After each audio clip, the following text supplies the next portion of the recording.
Standing on the ridge, your gaze sweeps across the frozen river valley. Smoke curls from structures that look almost like mounds, and you realize that beneath those mounds are families who solved the puzzle of winter's survival long before you arrived.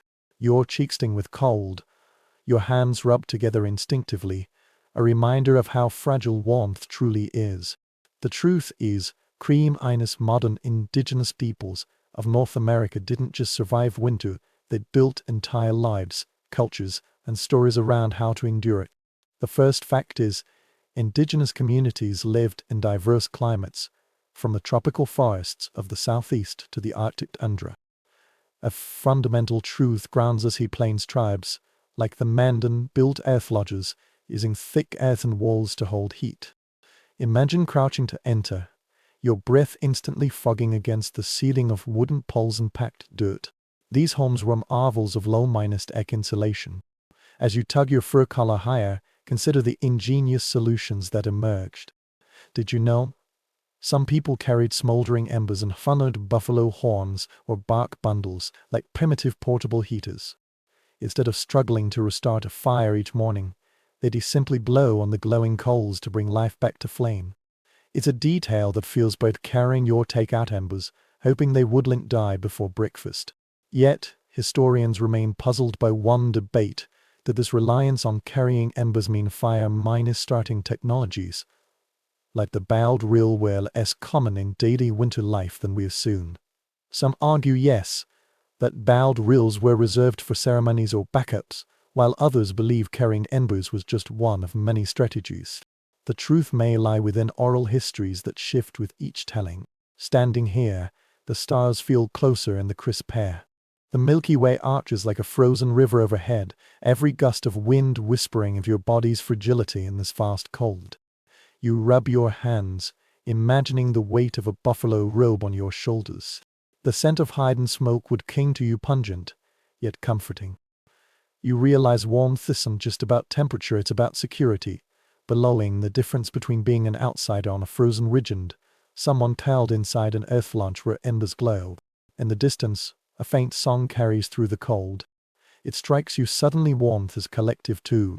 The chanting and laughter from the lodges are a blanket in themselves. The wind is brutal, the stars indifferent, but human creativity and companionship soften the night. So as you linger on this ridge, a search for their survival strategies begins with that one visible breath in the dark, a reminder that to live here, you must learn from every detail around you. Now, let your mind settle closer to the buffalo.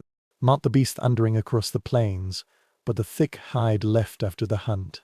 Imagine burying your hands in that dense fur, still smelling of grass and campfire smoke. Plains tribes knew this hide washed as material, it was a fortress against the cold. Wrapped in it, the wind suddenly feels less biting. You feel heavy, enveloped, like a giant infant tucked into a natural sleeping bag. A solid historical view. Buffalo robes weren't just for wearing, they were used as full body bedding, layered into sleeping bags rivaling modern ones. These sleeping robes were often lined with softer fur, large enough to cover several people at once. Picture a family curled together, hides upon hide, while outside the snow falls and coyotes howl in the distance. An intriguing detail might make you smile. Some hunters preferred hides taken in deep winter when the animal's fur was thickest and most luxuriant and therefore warmest. This means a robe from a January buffalo might feel vastly different, almost luxurious compared to one from a summer hunt. It's like having a winter and summer wardrobe, dictated by the season of the kill. You might not think of a fashion show in the snow, but here that difference could mean a sounder sleep. However, researchers still debate how widespread such hide use was. Some say robes were universal, every family wrapping themselves at fur, but others argue only the wealthiest or most successful hunters could afford the thickest, best preserved robes. Was warmth shared equally, or did the cold create hierarchies as it divided resources? The records leave us guessing. Beneath the buffalo hide, your body heat would slowly build until you were almost sweating, even in a blizzard outside. You could shift, stretch, hear the frozen leather creak. Imagine that weight pressing you gently into the earth like a soothing hand. The smells of hide, smoke, and faint blood lingering. But you wouldn't mind, because you were warm. Now consider how these hides were beyond sleeping robes, strips of buffalo fur were spun into moccasin linings, cradling toes in cozy nests. The long hair might peek out like a trimmed fringe, making furry slippers that scoffed at frostbite.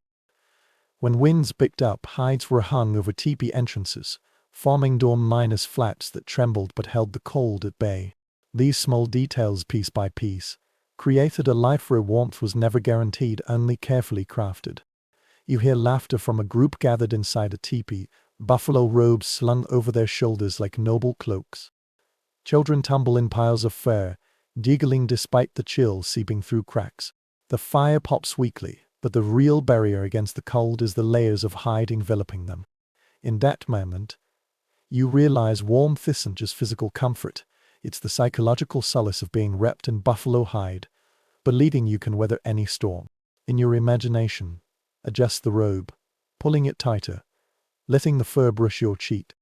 Yes, it's heavy, but that weight is reassurance, like the thick blanket that makes your eyelids droop and body relax today. For a moment, the blizzard fades to background noise, and you find yourself safe in the life minus or minus death cocoon trusted by those who came before. You leave the snowy ridge, trudging toward one of the round mounds you noticed earlier, curious what lies inside. From the outside, it looks almost like a small hill with a wooden skeleton, covered in sodden dirt until it blends with the earth. At first glance, you might mistake it for a natural rise in the ground. But then you spot a low, narrow tunnel on the side so low you must crawl. As you duck inside, the cold bites, but the dim glow within beckons.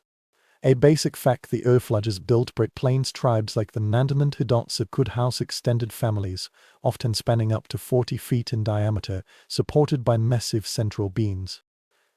Imagine the whole community pitching in cutting logs, laying brush, then sealing it with earth until the walls were feet thick. The result was insulation rivaling modern concrete. Stepping inside, the outside world falls silent. The wind is muted, as if you've entered another planet. A charming detail adds to the allure: some lodges had entrances facing east to greet the rising sun, a practice rich with symbolism. It was just about warmth but aligning with cosmic rhythms. As you crawl in, your nose scraping frozen dirt, you suddenly realize you're entering not just a shelter but a worldview. The central peak glows, illuminating smoke minus blackened beams. Yet scholars still debate how much heat remained once the fire died. Some argue packed earth acts like a giant thermal battery, storing warmth by day and releasing it at night. Others point out that without constant tending, the interior could still grow bitterly cold. Was comfort legendary, or merely relative to the frozen plains outside? The truth, as ever, likely lies in between. Now, seated inside, you listen to the fire crackle. The smell of smoke clings, thick and acrid, but it's the scent of survival. Families stretch on reed mats, buffalo robes pulled close. Children nestle against grandparents, their soft, steady breaths fogging faintly in the firelight. You glance up at the smoke hole in the roof, a perfect engineering compromise, large enough to let smoke escape, small enough to trap most heat. Snowflakes drift lazily through, hissing as they meet the flames. The air feels heavy and reassuring. Leaning against the earthen wall, you sense it holding the day's feeble warmth. Outside, the wind shrieks inside, sounds softened to whispers. Running your hand along the wall, you feel a faint vibration, as if the earth itself is lending you its patience. These lodges weren't just buildings, they were permanent symbols of community, holding people together in a climate that could have scattered them. Nearby, someone stirs a pot hanging over the fire, steam rising in fragrant spirals. The warmth of food becomes another layer of insulation, warming not just your stomach but the very atmosphere. You realize now these homes were designed for psychology as much as physics. The illusion of comfort mattered as much as the actual temperature. When everyone breathes, sings, and presses together in shared space, warmth multiplies in ways no thermometer can measure. You close your eyes, letting the murmurs become a soft hum.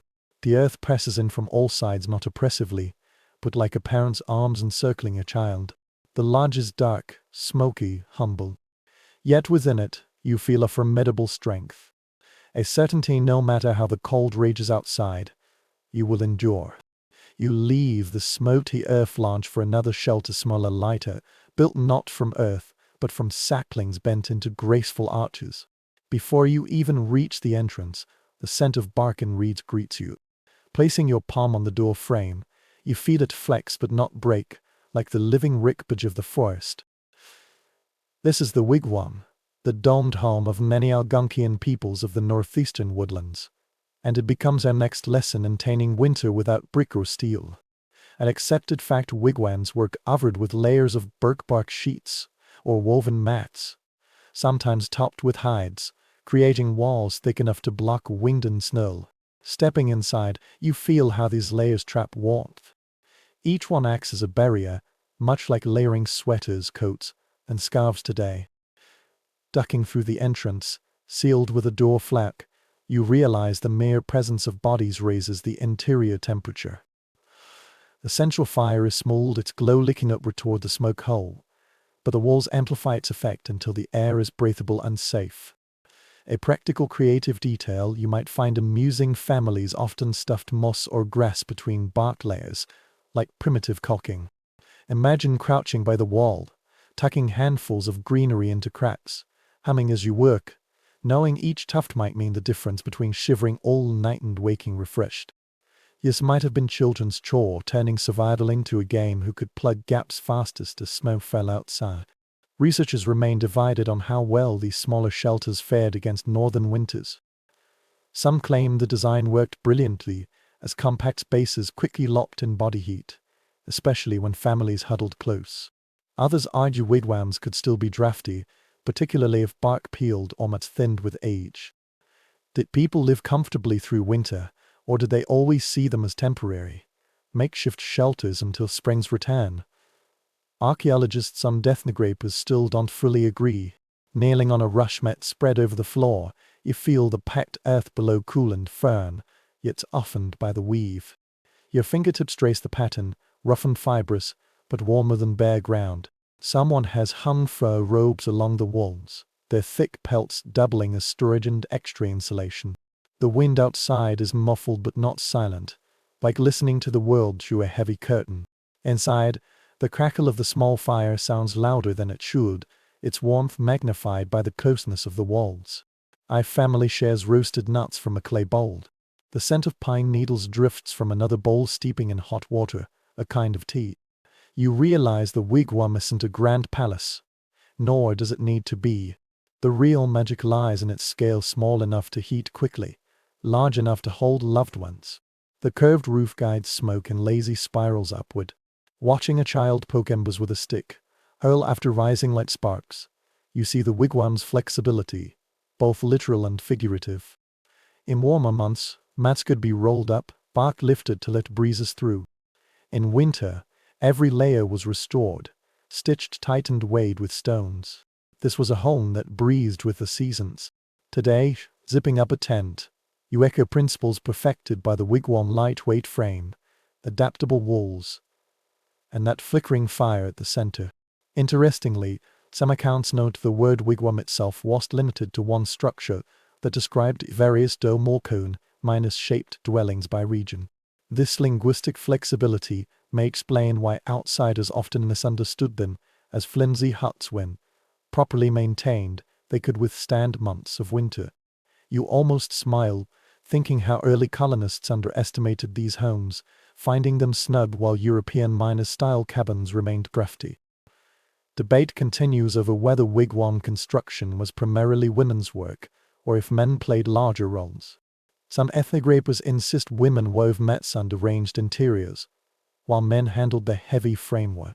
Others argue these roles overlapped more than strict categories allow. The lack of consensus reminds you that even in something as concrete as building a home, cultural memory weaves complex stories. Now, leaning back against the bark wall, your exhaled breath forms a faint mist in the dim space. The air feels enclosed, rich with scents of wood smoke, pine, and hide. The constant wind outside has become background music, almost soothing, as if the wigwam itself is humming a lullaby. You realize how survival he relied not on brute force, but on careful layering of materials of rolls of family pressed close. Gazing up at the sapling ribs curved into a dome, each one bending toward the smoke hole, you see a shape like a turtle shell. Perhaps that image endured because for some communities, the turtle itself symbolized the earth, protective and enduring. In that sense, lying in a wigwam feels like nestling within a great guardian's body. The cold outside is real, yes, but here, warmth is a shared promise renewed each night as families tuck moss into cracks and tend the flickering flame. The wigwam doesn't try to erase winter. Instead, it teaches you that warmth is built on cooperation. One person weaves mats, another tends embers, children laugh while stuffing gaps with moss. These small acts together create a shield stronger than stone. Stretching out on the rush mat, eyes closed, you understand that ultimately, it's not about how perfect the shelter is, but how much heart is stitched into its frame. You wake, the faint scent of smoke still in your hair, and step back into the cold, brushing frost from your lashes. Dawn has tinted the snow lavender, and you follow footprints toward another familiar sight on the place, the towering cone of a tipi. You've likely seen pictures in history books, even replicas at festivals, but standing before a real one on this frozen morning feels different. The structure is both elegant and practical, a geometry of survival. Acknowledged wisdom tipi, design balanced portability with insulation. Long poles lean together in a conical frame, carefully wrapped in stitched hides to block wind. The peaked top isn't decorative, it holds the smoke flaps, a clever design allowing fire inside without choking occupants. Ducking inside, the outside world vanishes. An amusing detail that might make you grin: some accounts describe people adjusting smoke flap ears, almost like weather vans, using poles from the ground to turn them as wind shifted. Picture someone half-minus asleep at midnight, poking upward with a long stick, grumbling as they reposition the flaps, watching embers swirl. It's both engineering and midnight comedy, meaning families could rest easier without waking to stinging eyes. Consensus is still elusive on how much heat these structures truly retained. Some researchers emphasize how slanted walls reflected warmth inward, creating cozy environments even in sub-0 conditions. Others insist tipis word raft, i.e., than romanticized accounts suggest, especially as hides aged or stitching loosened. Was comfort legendary, or merely relative to sleeping under open stars? The answer swings between oral history and archaeological traces. Crouching by the central fire, you feel embers glowing orange, a ring of light licking the darkness, your skin prickling as he twashes over your face. The smoke hole above lets tendrils of pale grey escape, spiraling into the sky like ghostly ribbons. The smell of wood smoke mingles with the musk of hides. Pressing your palms against the ground covering buffalo robes over willow branches, you sense subtle warmth radiating up, as if the earth itself is cooperating. Children shift closer to the fire, still half-minus dreaming, their hair smelling singed and furry. A woman deftly adjusts a smoke flap, letting in just enough air to keep the fire healthy. You notice how much of the design lies not in walls or roof, but in constant tending, venting, patching, adjusting, watching. A tipi isn't a static building, it's a living arrangement requiring attention, like a small pet that sulks if neglected. Another intriguing detail: tipis could be dismantled in hours. Hides rolled, poles bundled, everything loaded onto travois dragged by horses or dogs. Portability was survival, especially for plains tribes following buffalo herds. Imagine the scene: morning light sparkling on frost, whole families taking down homes, piling dwellings onto sled minus like frames. By noon, the settlement is just footprints on empty ground, warmth carried to the next camp. But for now, you're inside a tipi standing tall, fire crackling steadily. Lying on a robe, the smoke hole glows faintly with dawn light. Outside, the wind howls, but he writs a whisper. Your nose stings from alternating heat and smoke, but your toes grow warm under hides. You realize the tipi doesn't shut winter out completely. Instead, It teaches balance with the elements. Warmth tempered by smoke, shelter by draft, movement by weight. Researchers also debate tip as symbolism beyond utility. Some anthropologists note the cone shape mirrors sacred mountains, a miniature cosmos where earth and sky meet. Others argue this symbolism is overstated, a later romanticization imposed by outsiders on a functional dwelling. The division lingers like smoke. Some see sacred geometry, others see pure pragmatism. Perhaps both are right. As you lie back, the interior walls gleam softly in firelight. The surface is uneven, stitched with sinew. Each seam speaks of hands sewing by firelight. Each hide was once the back of an animal roaming the plains. The tipi isn't just shelter, it's a woven record of hunts, labor, and stitching through cold nights. You can feel that history wrap around you like a second skin. You listen to small sounds inside, with popping feet shuffling, soft sighs as someone adjusts a robe in sleep. Slight, but steady. They remind you warmth was never just about temperature, it was about rhythm, routine, persistence. The tipi embodies is never perfect, always needing care, but always enough. Now imagine stepping outside again.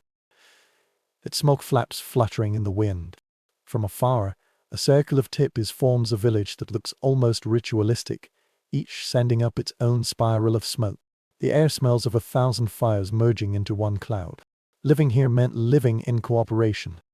Your shelter was part of a larger circle, each home's warmth contributing to the whole. As wind cuts your face once more, you look back and understand why tip is enduring cultural memory. They are humble yet striking, fragile yet sturdy, transient yet lasting. You know that without such structures, without the people who built and tended them, the plains winters would have swallowed generations long before you imagined them. You leave the tipi, smoke still clinging to your hair, and step into the biting night air. The wind hisses across the plains, every part of your body begging for another layer of protection. Ahead, a group crouches around a fire, not to cook food but to heat stones. At first, you think it's simple ritual stones glowing faintly red, veins of fire seeping into their cores. Then you realize this isn't just fire management. It's heat storage, one of the oldest, cleverest ways to cheat the cold. Archaeological evidence confirms that across North America, people heated stoves and open fires, then carefully carried them, sometimes with sticks, sometimes wrapped in bark, to burying pits beneath sleeping areas. Those stones would radiate warmth for hours like primitive underground radiators. Imagine crawling into a shelter, the ground beneath you subtly warm, heat seeping into your bones even after the outside fire died. The idea feels surprisingly modern, like geothermal heating, yet born centuries before engineers drew it into blueprints. A surprising nuance to this practice: people sometimes tucked heated stones directly into hides of blankets, creating what you might call primitive hot-water bottles. Picture lying down, feeling a solid, warm lump against your ribs, its heat slowly spreading through layers of fur. You'd shift slightly to avoid burns, then sigh as warmth diffuses.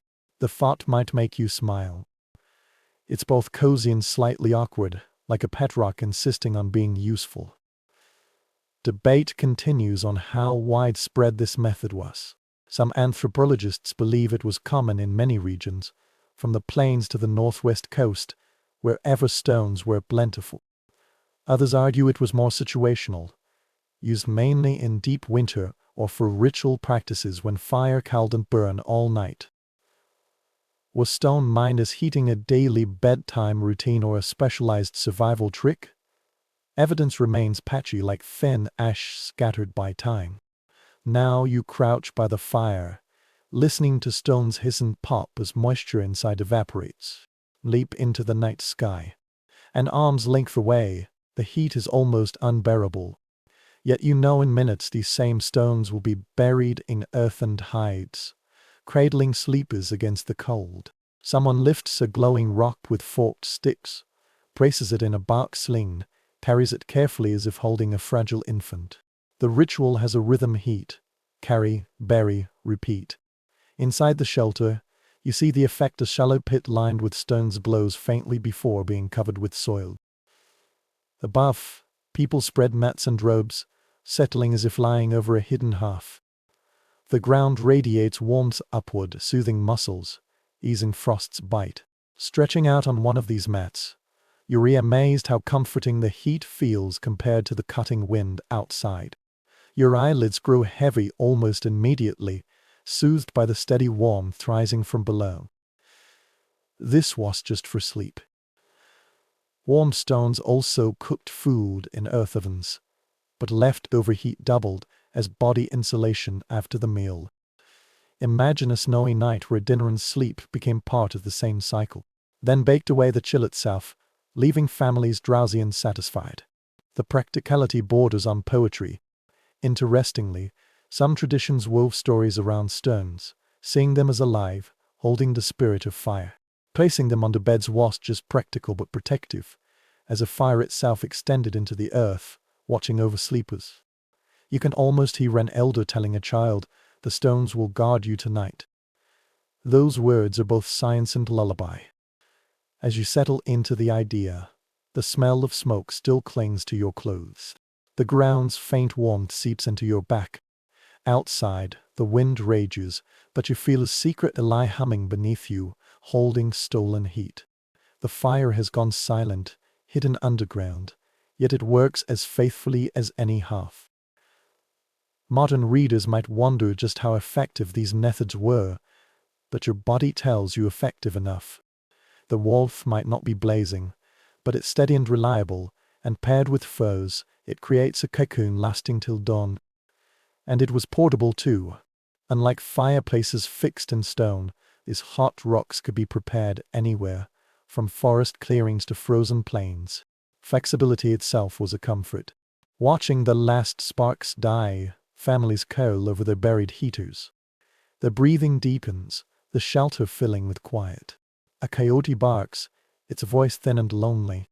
Yet inside, you feel the opposite of alone, connected by an invisible network of warmth, by shared trusting, glowing stones and deft hands.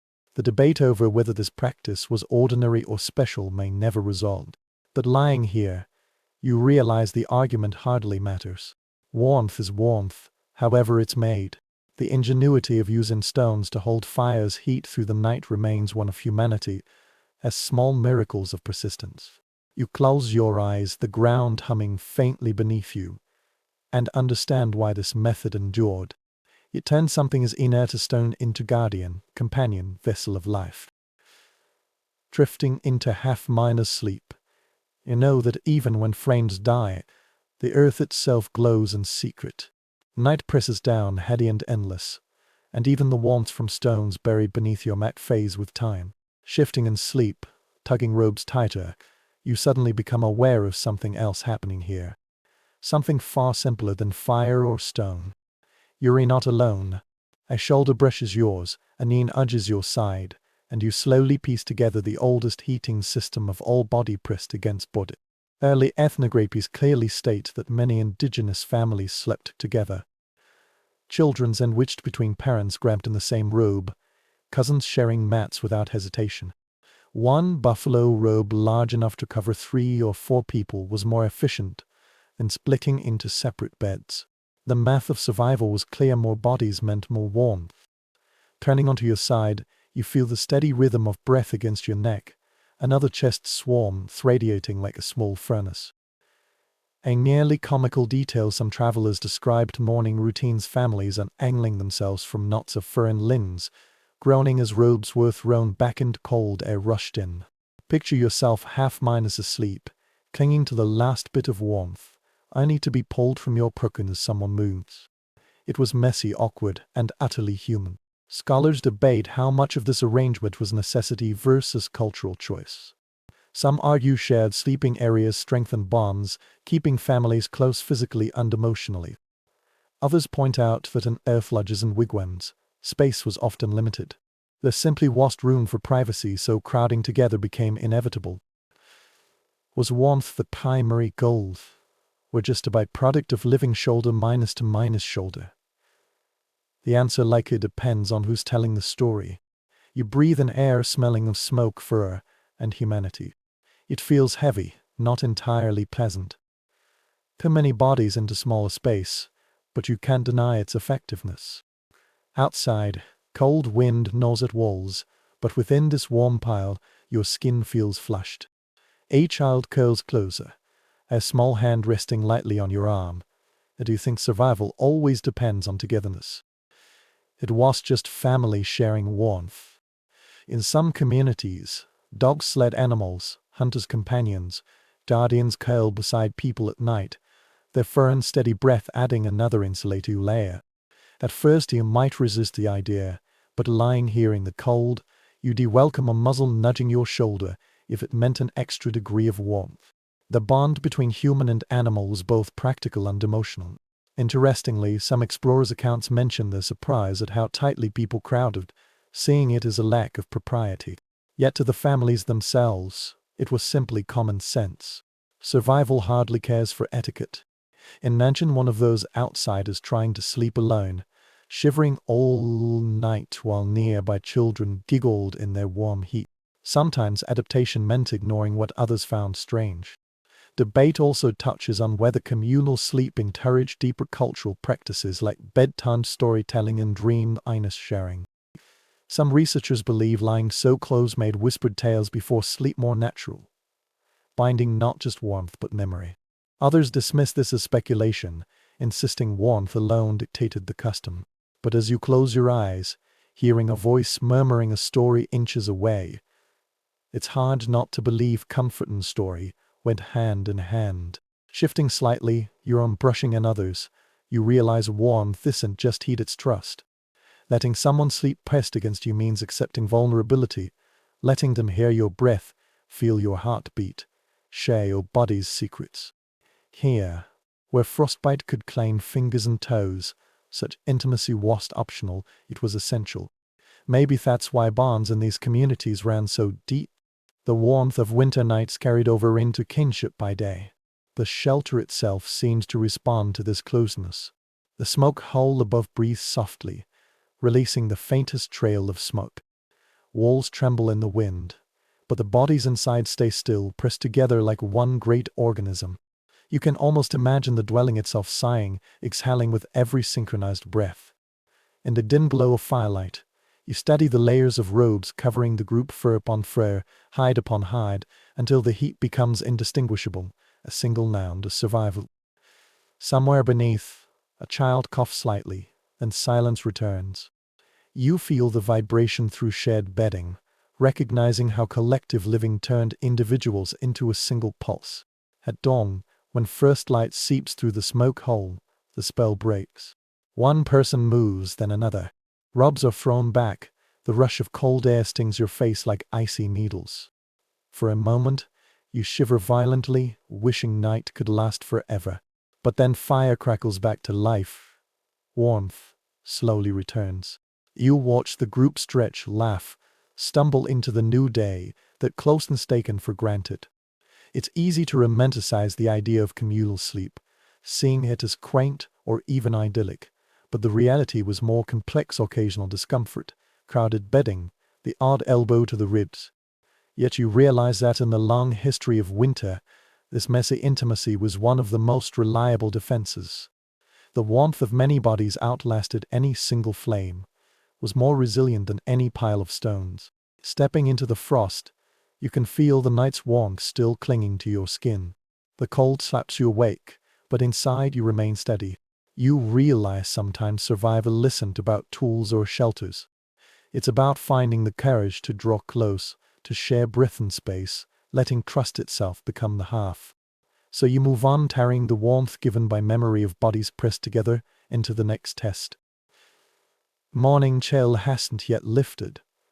Yet you already feel the prickling in your toes, a reminder that even the warmest heap of bodies can't fully protect you from the elements. You glance down at your feet, wriggling toes under covers, wondering how people here protected lins without wool socks, electric heaters, or double-paned windows. The answer is simple and ingenious: clothing layered like armor, each piece crafted from fur and hide, designed not for fashion but survival. Documented records show indigenous peoples across the continent developed tailored cold miners were the garments for their environments. From fur lined moccasins in the woodlands to the heavy parka fur out of the Arctic. In your mind, you slide your feet into a pair of those moccasins. Lined with rabbit fur, the outer hide stitched tight with sinew to block snowmold. The fit is snug, almost like a glove, and stepping into snow, you notice the difference immediately. No longer bites to the bone, each step is cushioned by a soft, warm barrier. An unexpected little detail: some communities stuffed footwear with dried grass or moss, replaced daily, acting as natural socks. It sounds almost comical imagining emptying shoes each morning, shaking out grass clumps like a farmer clearing boots, but the method was surprisingly effective. Fibers wick and sweat, provided insulation, and could be easily grabbed from the nearest meadow. Researchers still debate origins of certain designs. Did the Inuit caribou miners' fur parka arise independently? Or was it perfected over centuries of trial by Arctic miners-connected groups? Some say layering hide with fur lining was too precise an invention to be accidental, while others insist in such climates, trial and error would lead anyone to the same solution.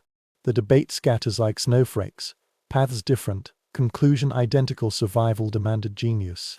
Now in your imagination, you pull a hood over your head, fur brushing your cheeks, the wind instantly softening. The parka, lined with caribou or seal fur, was so effective modern scientists marvel at its insulation, noting it outperforms many industrial materials. Your breath fogs inside the hood, warming your nose before it can freeze. Even under that fur curtain, your lashes feel safer. Layering didn't stop at coats and shoes. Hide leggings wrapped your thighs, often double minus layered, tied at the waist with woven fiber belts. Mittens hung from cords around the neck, thick fur inside, sometimes waterproofed outside with animal grease. Slipping your hands into a pair, you feel the difference instantly. Your fingers no longer ache, they relax, flexing gently in warm caves. The sensation borders on luxurious, as if your body is permitted to breathe again. What might surprise you more is the ingenuity of sewing itself. Without metal needles, people used bone or antler, round to fine points. Thread came from sinew, the fibrous tissue of animal muscle, strong and elastic. Imagine crouching by firelight, glinting bone needle through hide, sinew drawn through, stitch by stitch. Each garment was just an item, it was hours of labor, proof of patience and necessity. Debate swirls around how much these garments expressed individuality. Were they purely functional, or was artistry important, even in the harshest climates? Some argue decoration, beadwork, dye, fringe was reserved for special occasions, while others find evidence of careful design in everyday wear. Perhaps warmth and beauty travel together more often than we think, proving survival need NTB dread. Now picture yourself trekking through waist-steep snow, wrapped in layers of hide and fur. Each breath is visible, puffing like smoke, but your core stays steady. Toes remain nimble in grass-stuffed moccasins. The snow underfoot feels less threatening. The clothing itself has become a shelter, a portable wigwam wrapped around your body. You are no longer a fragile creature exposed to cold. You are armed, insulated, transformed. Kneeling to tighten leggings, you notice how not sits snug, preventing cold wind from sneaking in. Nearby, a child pulls her hood lower for brushing her face like a curtain. She smiles, cheeks rosy, but not from frostbite. Instead, she looks healthy. Her mittens dangle from their cord, and she pulls them back on as casually as you'd adjust a scarf today. Interestingly, some garments served not just for warmth, but signaling. Bright dye patterns, or beadwork, could announce marital status, or simply pride in craftsmanship. Imagine dots of red ochre against white snow, hints of personality in a sea of fur. Both warm and expressive, it's another form of resilience.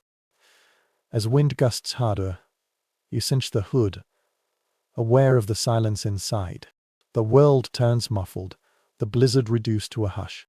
Warmth here isn't just physiological, it's psychological. The fur cocoon tells your body you're safe. In that reassurance you can rest. You continue, layers rustling, each stitch a reminder of cleverness. But you no longer fear it. Every strand of sinew, every tuft of grass, every pelt has been mobilized to keep you alive. Moving, you understand the genius lay in not inventing one perfect garment, but in layering them, creating a portable sanctuary in an expanse of white. Leaving woodland shelters behind, you trek north in your mind, where horizons are flat, white, endless, a sea of snow under a pale sky. The air is so sharp it feels like glass in your lungs, each breath threatening to freeze your lashes. There's no bark, no buffalo hide, no earth for building homes. Yet somehow, families survived here. The answer rises before you, cane blocks of ice stacked into an elegant spiral. The snow house, better known as the igloo. Archaeological evidence shows Inuit and other Arctic peoples built igloos as temporary shelters during hunting trips, often in just hours. These blocks aren't haphazard snow piles. They're carefully cut with knives of bone or later metal from wind miners' packed snow, dense enough to be sturdy. Approaching, you touch the wall. It's cold to your skin, of course, but your fingers tell you something else. Blocks interlocked like puzzles, holding firm against gales. A detail that might make use my entrance design. Igloos typically had a tunnel dipping down before rising slightly into the main chamber. That downward bend trapped cold air, forcing it to sink and linger near the tunnel floor, while warmer air from firing bodies stayed in the dome.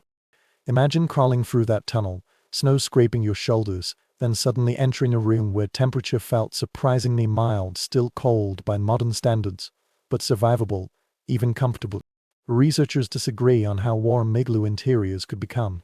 Some experiments suggest body heat and small lamps could raise temperatures above freezing, even into the 40 seconds Fahrenheit. Others argue these numbers are exaggerated, pointing to drafts and melt-weakening structures over time. Were igloos cozy refuges, or barely tolerable stopgaps? Truth likely lies between, depending on conditions and maintenance. Now you crawl into an igloo, knees scraping along the icy tunnel. At first the interior seems stark, white walls curving above, light filtering through the snow itself, everything glowing faintly blue. No covered with furs, lifting your body off the ice. A fire pit or lamp sits in the center, flame steady but small, casting shadows on crystalline walls. The silence is uncanny outside, winged shrieks, but it's muted to a whisper, as if you've stepped underwater.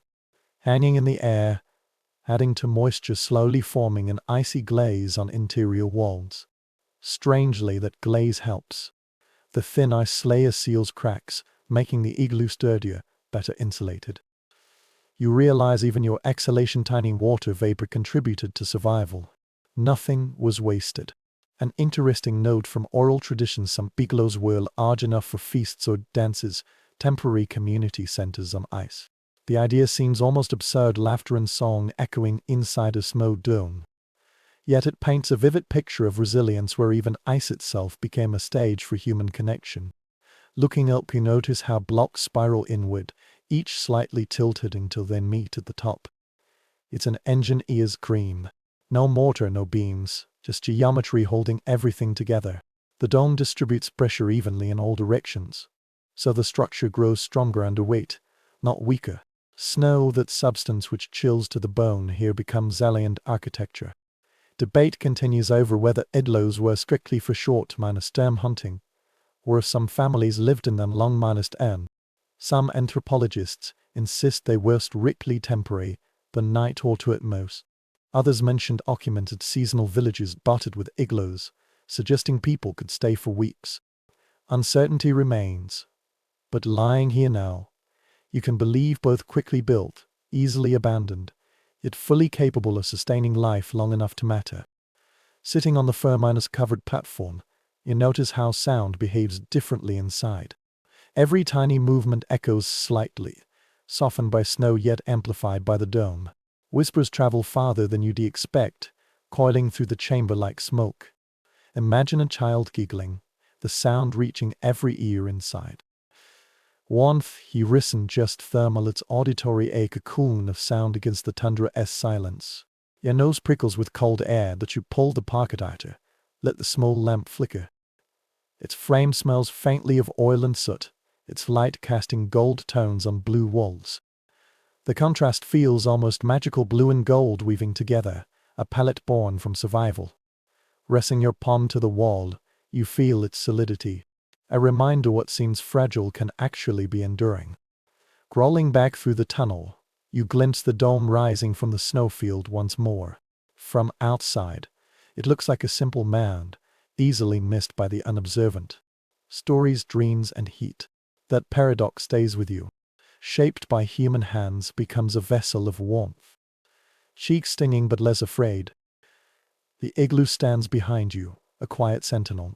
Proof that even in the harshest ice desert, people found ways not just to survive, but to live, celebrate, carve comfort from snow itself. And that knowledge, you realize, warms like any flame. The igloo fades behind you, a glowing dome on the horizon, and you venture deeper into the Arctic night. Here, cold isn't just a sensation, it's a force. A constant reminder survival requires more than fur blankets or snow domes. Ahead, a glimmer beckons. The flame isn't fed by logs or branches, none exist here, but by something far more alien to you. The air smells faintly of oil, a tang that clings to your lips even before you near the glow. You realize you found the heart of Arctic ingenuity, the oil lamp. Well-minus documented accounts tell us Inuit and related peoples relied on stone lamps called quill, like shallow bowls carved from soapstone, filled with seal or whale oil. A wick of moss or dried cotton grass lined the edge, slowly drawing fuel into flame. You kneel closer. The flame flickers with a steady patience, softer than a campfire but longer minus lasting. Small glow serves as stove, heater, and light source. Without it, an igloo or skin tent is just a freezer. Yet what you might find interesting is how carefully these lamps needed tending. The wick required constant trimming with a carved bone tool to keep the flame from flaring or smoking. Picture a family sitting around, always one person fussing with the wick like a drowsy sentry, adjusting, nudging, maintaining perfect balance. It feels almost like caring for the fire itself, nurturing a creature that sulks if ignored. Debate continues over whether these lamps truly heated spaces enough for comfort. Some experiments show they could raise igloo interior temperatures to tolerable levels, preventing frostbite and keeping food thawed. Others argue they offered more psychological warmth than physical. A small flame, even if it can't truly alter the cold, is still reassuring. Was the lamp a reliable heater, or a fragile illusion of safety? Scholars remain divided. Now you sit beside the quill like you, the smell of seal oil coiling into your nostrils, heavy and pungent. It's not the scent of pine or cedar chips. It's rougher, more animal, yet equally sacred. The flame answers quietly, casting gold on blue walls, and you lean in until your cheeks flush. People around you press closer, their faces lit by the same glow. For a moment, you realize the lamp isn't just heat, it's companionship. A circle of life gathered around one fragile light in a world of ice. The wick hisses softly as it consumes fuel. Drops of oil glisten on the stone rim, and a woman leans forward to trim the moss, steadying the flame. Her movements are automatic, skilled from years of tending.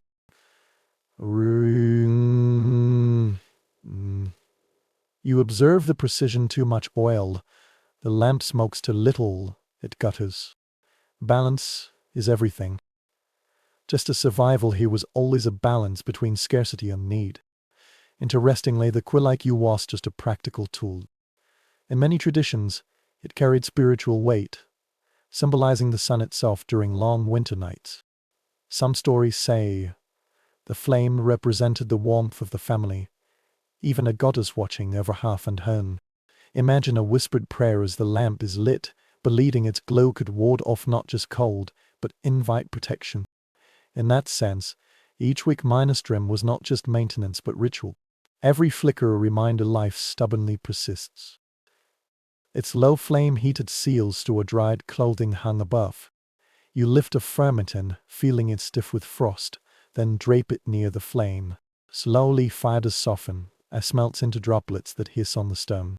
The mitten warms, becomes pliable again, ready for another day outside. Such a tiny flame, yet it made the difference between frost-bitten fingers and useful hands.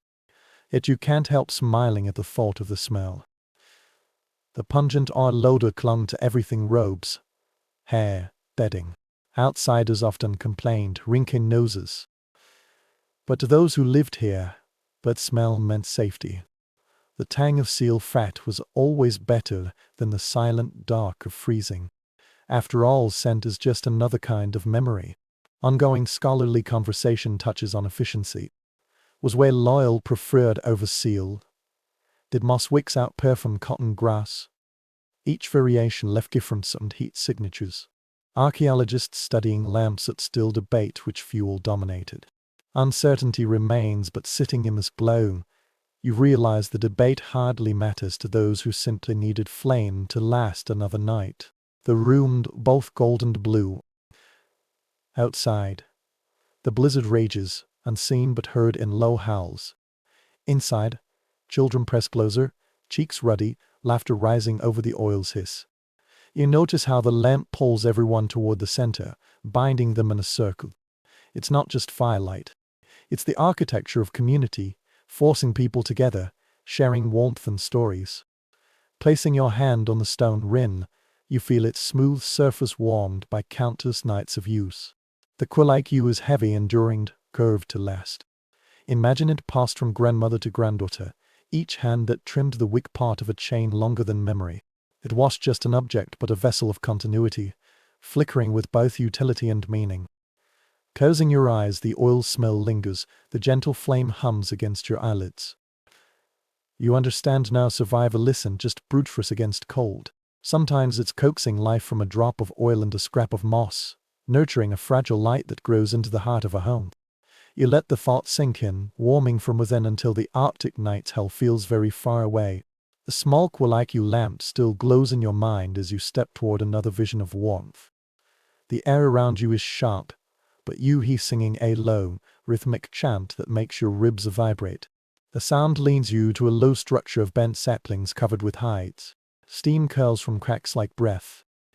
Moving closer, you realize you're about to enter a sweat lodge, one of the oldest communal technologies for heat and spirit. Ethnographers confirm sweat lodges existed among many indigenous tribes from the plains to the Great Lakes, varying in form but sharing the same principle. Air, usually dome-shaped, heated with stones. Water poured on stones produces bursts of steam so hot you feel it bite your skin. It was just about comfort. It was cleansing body and soul. Imagine crawling inside, shoulders brushing the ground, then sitting cross-legged in near-darkness as he rises around you like an invisible tide. What might surprise you is how ritualized these sessions could be. Participants often fasted beforehand, sang, prayed, seeing sweating not just as therapy, but as meeting the sacred. Picture steam hitting your chest, skin prickling, chanting echoing like drums in your head. This was just warming up after a frozen day. It was about recalibrated body and spirit. Researchers still debate whether sweat lodges were primarily health treatments or spiritual rites. Some emphasize their role in cleansing lungs and skin, a primitive sauna useful for winter's survival. Others argue physical benefits were secondary. The real focus was purification and seeking vision. Was heat first medicine, ritual second, or the reverse? Scholarly argument simmers like water on hot stones. You crawl in, the world instantly shifting. The lodge is small, just enough for a circle of people, walls dripping with condensation. The only light comes from glowing stones in a pit, veins of fire barely visible in the gloom. Someone ladles water onto the stones, and with a hiss, steam bursts upward, wrapping you like a wet blanket. Then expand, sweat beading on your forehead. Despite the frozen night outside, the soundscape inside is different. Chanting reverberates in the dark. Voices layer over the hiss of steam and crackle of hot rocks. The air tastes mineral-rich, salty, alive. Leaning forward, hands on knees, you realize you're both suffering and soothing yourself. The heat strips away winter's discomfort, replacing it with a different kind of endurance. Interestingly, some sweat lodges were partly built underground, dug into earth for better insulation. Imagine stepping down into a depression, walls lined with branches, ceiling low, hides stretched across poles overhead. The deeper you go, the more enclosed, the hotter it becomes. Even the earth seems to sweat with you. There are also stories of sweats used for preparation before hunts, battles, major decisions. The logic was simple: purify the body, clear the mind, emerge renewed. You can almost smile at the contrast. Outside, frost stiffens your lashes. Inside, sweat runs down your cheeks, drips from your chin. Two extremes, both part of survival. Anthropological conversation still circles around whether women participated equally or if sweat lodges were primarily male domains. Accounts vary, some describing lodges for women only, others excluding women entirely. The truth seems to differ by nation, era, context. You realize warmth here is tangled with questions of gender, power, and tradition as much as with stones and steam. Your body sags under heat's weight, muscles melting, head lightly spinning. People around you breathe in rhythm, chests rising and falling like waves. For a moment, you feel no separation, just one organism sweating together in the dark. You imagined oxens leaving your body, old worries sliding from your skin with each drop of sweat. Outside, the night howls, but inside, you're in the heart of the earth itself, hot, damp, alive. When the door flap finally opens and you crawl out, cold air slams against you. Yet instead of freezing, you feel invigorated, skin steaming as if armored against frost. Stars overhead look sharper, brighter, your lungs gratefully drinking the icy air. You understand now why people returned to the sweat lodge again and again, not just for heat, but for renewal. It was both survival and ritual, medicine and memory, wrapped together in one steaming hut. Skin still warm, and leave the sweat lodge. Chants faintly echo behind, a reminder warmth isn't always about hiding from cold. Sometimes it's about facing heat directly, enduring it, emerging stronger. That paradox, seeking fire deep in smoke, kept communities vibrant and connected through endless winter. You leave the sweat lodge tingling still in your hair, steam faintly rising as cold night air bites again. Your body's awake now, humming with heat, and you begin to imagine what it would be like to step into a place where warmth isn't fleeting but woven into the very walls. Your mind wanders south to desert mesas, where winter still stings, but the sun blazes through by day. Here, different hands solved the puzzle of warmth with clay, mud and stone, materials that not only resisted cold, but stored the sun's fire itself. Archaeological surveys confirm Quibbler peoples constructed adobe dwellings, thick manus-walled houses of mud bricks mixed with straw, stacked like giant sticks carved against cliff sides. These homes weren't just shelter, they were living batteries. By day, adobe walls absorbed the sun's heat. By night, they slowly released it back, tempering the cold. Imagine stepping into one of these rooms at twilight, fingers brushing the wall, still faintly warm to the touch, clay radiating yesterday's sunlight into your palm. A detail that might surprise you is the use of plaster coatings. After mud dried, families sometimes smoothed walls with fresh layers of clay or lime, not just to strengthen them but to better trap heat. Some surfaces were even painted red and yellow, capturing light by day, glowing faintly at dusk. Picture sitting in such a room, walls glowing amber in firelight, both practical and beautiful, heat and art at once.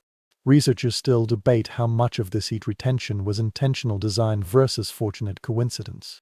Some argue careful observation of sun and shadow guided wall and window placement, creating early passive solar homes. Others believe the effect was discovered through generations of trial and error, communities gradually realizing thicker walls equaled warmer nights. Debate continues. Were these engineers of plan or instinct? Regardless, the result, a warm adobe wall at midnight, spoke for itself. You climb a ladder into one of the higher rooms, ducking inside. Rich, faintly dusty, but warmer than outside. Fur and woven mats soften the floor while a central fire pit adds just enough flame to push back the dark. Smoke curls up to a hole in the ceiling, leading black streaks on wooden beams. You feel enclosed, embraced by walls that don't merely block cold air, but radiate life back into you. Interestingly, these same rooms stayed cool on scorching desert days. Lake adobe kept interiors temperate, walls that both trap heat and block it. The genius lay not just in heating but in balancing extremes.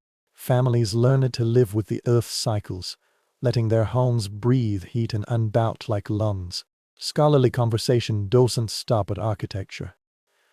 Some historians suggest clustering multi-minus room, adobe houses around plazas wasn't just defensive or social but thermal. Groups of homes shared warmth by adjacency, like neighbors leaning together for heat. Others dismiss that, claiming social organization mattered more than temperature. Which explanation dominates may ever be proven, but the idea that warmth came not just from walls but from community rings true, as use it in the quiet. Trancing out the window mirror slit carved for light, you see the cliffside glowing in the day's last light. Sandstone holds its own warmth, narrowing the houses built into its sides. An eagle circles overhead, its shadow sliding over the plaza below where children still play, even as their breath forms faintly in the cool air. You feel survival here was just about enduring winter but thriving, building towns that stood for centuries. Back inside, you listen to wooden beams creaking, soft shuffle of feet on clay floors. A pot hangs by the fire, beans simmering slowly, steam rising with the scent of earth and cement. The adobe walls seem to sigh, exhaling heat they've been hoarding all day, wrapping the room in a steady embrace. Closing your eyes, leaning back against the clay, you feel its warmth through your robe like a hand pressed to your shoulder. A small story drifts into your mind. Some elders described adobe houses as living beings, their walls needing feeding with fresh plaster each year. Their surfaces cared for as one might care for skin. The metaphor makes sense. These weren't inanimate bricks but companions, breathing warmth into long nights, aging with their inhabitants, demanding repair and gratitude. Living in such a house meant forging a relationship with the earth itself. As night deepens, you linger on that thought. Outside, coyotes chirp on the mesa, their cries echoing in the dry air. Inside, the warmth of clay and fire lulls you. It's not the fierce immediate blaze of logs but something subtler, steadier. You understand now why people call these homes not just dwellings but sanctuaries. They held not only bodies but history, memory, generations of heat absorbed and returned. When you finally rise, stepping back into crisp desert air, you turn once to glance at glowing windows behind you. The walls stand massive, timeless, yet alive. You realize that in places scarce of trees, where winter still bites, people didn't simply fight cold. They turned the sun itself into a companion, storing it in earthen walls that whispered warmth long after sunset. The desert memory of adobe walls fades from your mind as you push north again, this time into rolling hills and thick forests where snow lies heavy on branches, rivers hardened into glass. Here, warmth wasn't always about what you built but where you went. Some families didn't try to battle winter head-minus. Instead, they learned to migrate with the seasons, chasing milder climates like migratory birds. Ethno-historical records clearly show any indigenous nations practiced seasonal migration.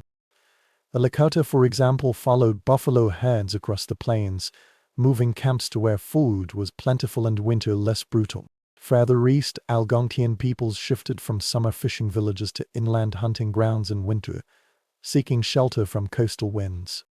Imagine yourself trudging alongside such a caravan. Belongings lashed to sleds, children riding on travaux pulled by dogs. Behind you, the village site grows quiet, snow filling abandoned fire pits. Ahead, the promise of a more forgiving valley calls. A detail that feels both quirky and ingenious is how some families marked seasonal routes with carved trees or stone piles. Picture stumbling upon a birch with a symbol cut deep into its bark, pointing like a frozen signpost to the next winter camp. It's almost like an ancient highway marker, only instead of exit 27, it's turn here for warmth. The thought makes you grin long before roadside billboards. Nature was transformed into a travel guide. Researchers still debate the exact reasons behind certain migrations.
Others insist sustenance outweighed comfort every time.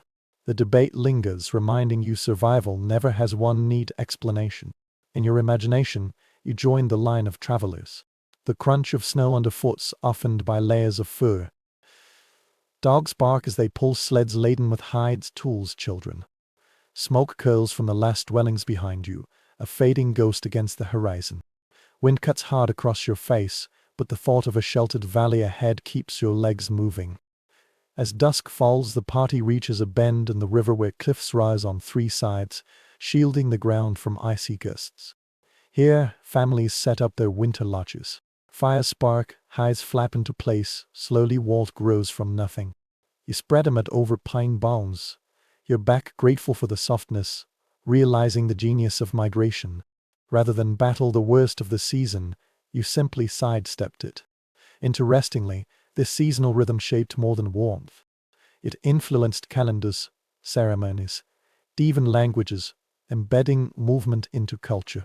Songs marked when it was time to leave. Stories reminded where to go. Children grew up measuring time not by months but by journeys. When the river freezes, we move inland. You can almost hear those songs now, low chants carried on the cold wind, telling of valleys where snow lay thinner, the sun lingered longer along cliff edges.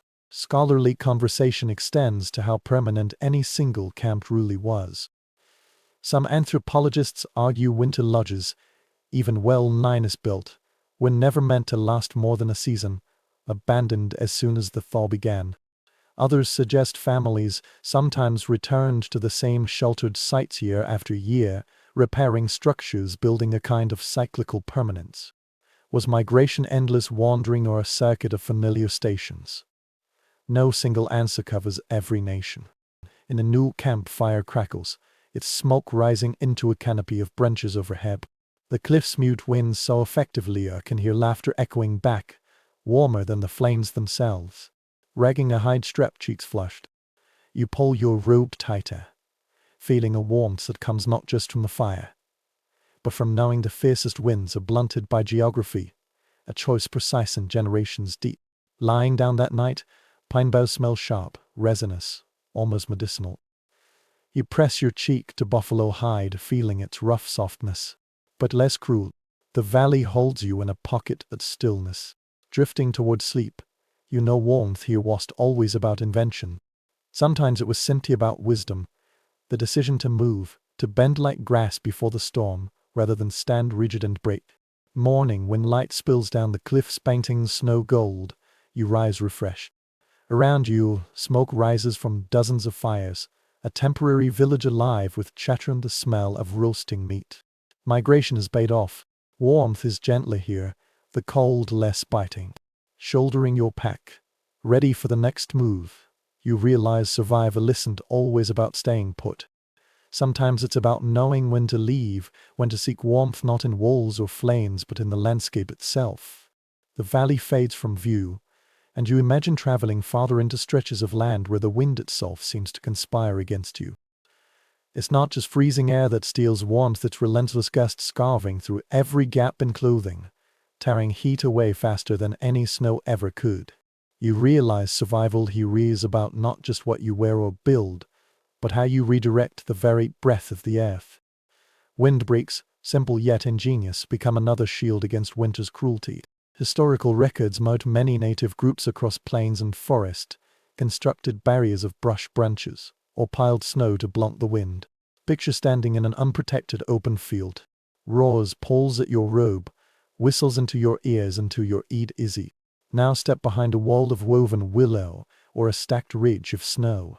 Suddenly the air is still, your robe no longer flapping, your breath not ripped away before it warms your lips. The difference is slight, but life minus saving.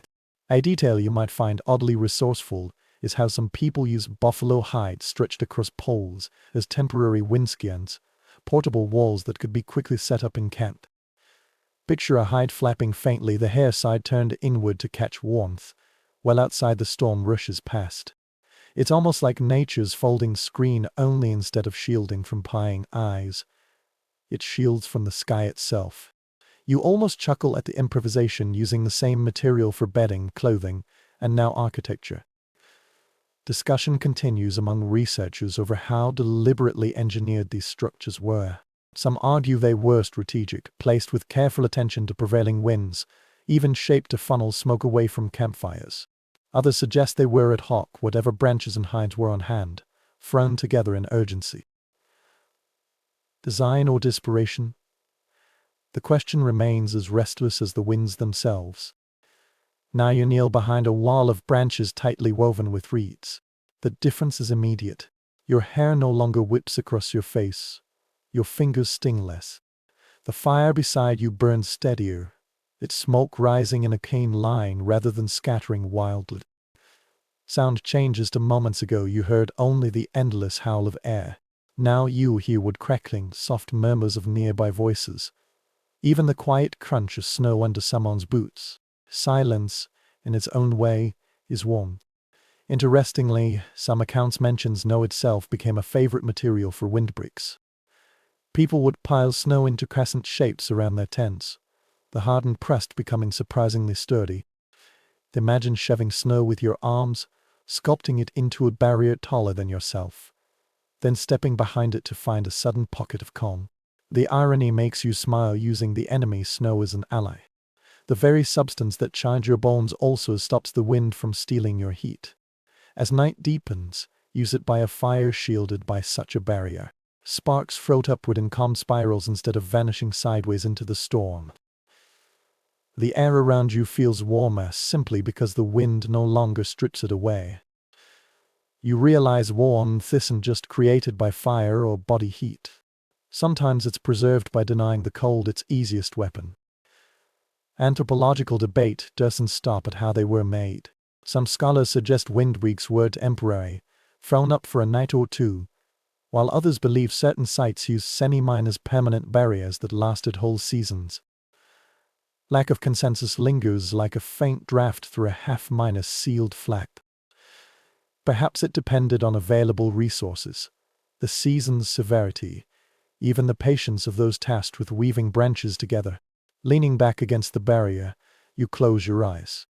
It rustles faintly in the wind, creaking as gusts press against it, but it holds.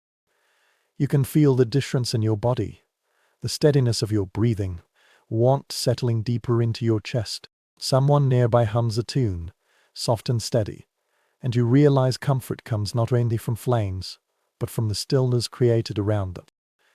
Later, walking the campsite, you see barriers faintly glowing in firelight, half-minus walls against the darkness.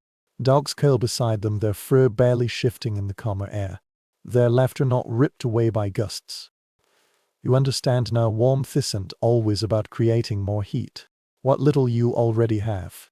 Night stretches on, but you feel calmer, steadier. Wind howls beyond the barrier, but he writes only a distant song. The thought makes you smile, human hands turning branches, hides, even snow into walls that deny the storm its full strength. Lying back down, robe wrapped tight, you drift towards sleep with the comforting knowledge, but sometimes survival is nothing more than learning how to stand in the lee of the storm. The hush behind the windbreak lingers in your bones, but as dawn arrives, you hear another sound, a soft whine, then the muffled thump of paws on snow. At the camp's edge, you see shadows moving, shaggy shapes with perked ears and eyes glinting in firelight.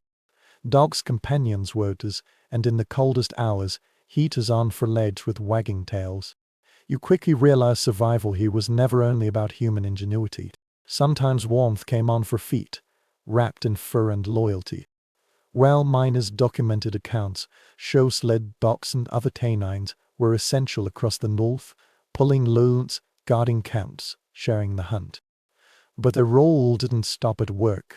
Families curled beside them at night, letting their thick fur radiate heat. Imagine lying under a robe, a heavy body suddenly pressed against your side, warm breath puffing against your arm. The smell of dog, musky and earthy, fills your nose, and you don't mind at all. Heat is heat, and friendship makes it sweeter. A detail you might find amusing: some accounts describe dogs taking sleeping positions with startling precision, paws tucked, tails curled tightly over noses, bodies pressed in arcs that made perfect cushions for children.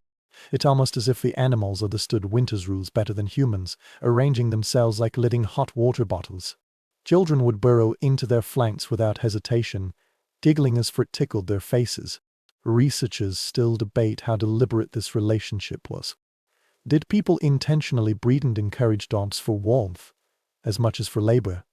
Or was it simply a byproduct of cohabitation, an unplanned benefit of living together in cramped shelters? Some scholars argue Arctic dogs were prized equally as companions and workers. Others insist survival needs outweighed sentimentality.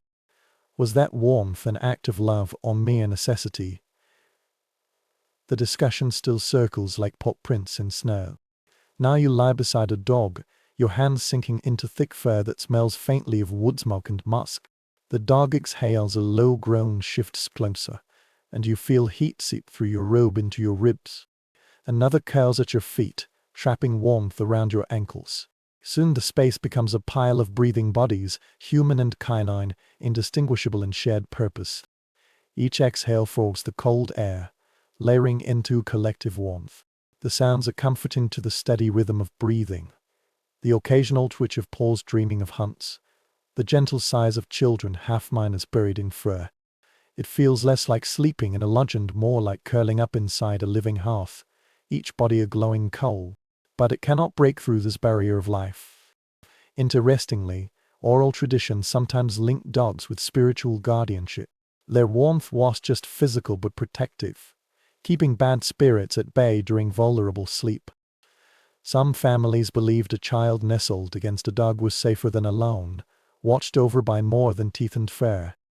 You imagine parents whispering thanks as the animals settled for the night, grateful for both body heat and unseen guardianship. The practical aspect remains undeniable. Run all day also served as insulation all night. In hunting camps, hunters often shared roles with their best dogs, forming partnerships that blurred the line between species. Picture a hunter spreading bedding on frozen ground, then beckoning a dog to curl against him, both falling asleep to the sound of wind muffled by fur. This relationship wasn't sentimentalized the way modern pet owners talk of dogs. It was deeper, forged by shared survival. Of course, not every outsider appreciated the smell or closeness. Early explorers sometimes wrote disgustedly of unwashed beasts sharing beds, but to those who lived here, the arrangement was as natural as breathing. Refusing a dog's warmth was noble, it was foolish. The anthropological conversation continues even today about these dogs' exact breeds, sizes, temperaments. Were they all strong sled minus pullus, or were some smaller companions raised primarily for warmth and hunting aid? Evidence points to variety, with large wolfish dogs alongside smaller, nimble ones. That regardless of shape, their heat and companionship mattered as much as their muscles. Closing your eyes pressed against thick fur, you feel the dog's chest rise and fall against your side. Your hand rests on its shoulder, warmth steady and real. The air in the shelter smells of high smoke, animal musk, a cocktail of survival. Outside, wind claws at the barrier, but inside you feel wrapped in a circle of trust. At dawn, as fire dwindles and frost still laces the air, the dogs rise first, shaking off snow in showers of crystals. Their bodies stretch, tails wag, their nose sleeping children awake. The warmth they gave all night is gone, but memory lingers in your skin, your bones. You smile at the realization survival here was always more than human. It was always a pact with other beings, a covenant written in fur and breath. As camp stirs, sleds ready, harnesses jingle softly. Eager for the day's work. Their warmth will no longer be in shared bedding but in the trails they carve, the food they help obtain, the energy they lend. Yet you know come nightfall, the cycle will repeat. The hearth won't be a pile of logs but a pile of bodies, human and canine together, sleeping through another long winter night. The memory of dogs barking fades as you imagine yet another way people coaxed warmth from the frozen landscape. This time not through fur, walls, or flaps against wind, but from beneath the earth itself. At dusk, you see a circle of figures crouched around a pit carefully dug into the ground. Faint but steady, the air carrying a savory smell. At first you think they're just preparing food, but then you notice how they linger near the pit even after the food is removed. The ground beneath their feet glows with a hidden ember. the cooking pit that doubled as a radiant heater. Archaeological digs across the continent reveal these earth ovens, shallow pits lined with hot stones, covered with soil to trap heat. Fish or game inside, layered with leaves to steam slowly. Hours later, food emerged tender and rich, infused with the earth's breath. But after the feast, the pit remained warm, radiating heat into the night air. Imagine standing over it, toes thawing, while frost at the edges melted to slush. An oddly charming detail emerges from some records. Children often gathered near the pits after cooking, sprawling belly-minus first across the warm soil the way you might flop onto a heated floor today. Picture giggling youngsters stretched out like cats, cheeks flushed, as elders half-minus scolded them for hogging the heat. It turned survival into play. Warmth became a game of who could get closest without burning their hands. Scholars continue to debate whether these pits were primarily for cooking or equally intended for heating. Some argue the warmth was simply a side effect of cooking, a happy accident families took advantage of. Others believe the dual purpose was always intentional, that pits were carefully positioned near shelters so their heat would linger overnight. The debate flickers back and forth like the glow of coals under ash. Now you crouch beside one, pushing soil away until heat pricks your palm. The stones below still radiate from the day's fire, warm enough to make you pull back quickly. The smell of roasted roots hangs in the air, earthy and sweet, blending with woodsman. But your body sighs with relief at the heat seeping upward. Spreading a robe across the ground, you lie down, feeling warmth rise into your back. More subtle than fire, but steadier. The pit becomes more than utility, it becomes a gathering place. Families circle around, not only to eat but to warm hands, tell stories, stretch aching limbs. The glowing earth beneath feels alive, a heartbeat pulsing through soil, releasing another curl of steam. Closing your eyes, you breathe it in. The smell is comforting, grounding. Interestingly, in some regions, these pits were dug in long rows, suggesting communal use, perhaps for feast. Imagine a whole line of steaming mounds glowing under moonlight, a village transformed into a constellation of underground hearths.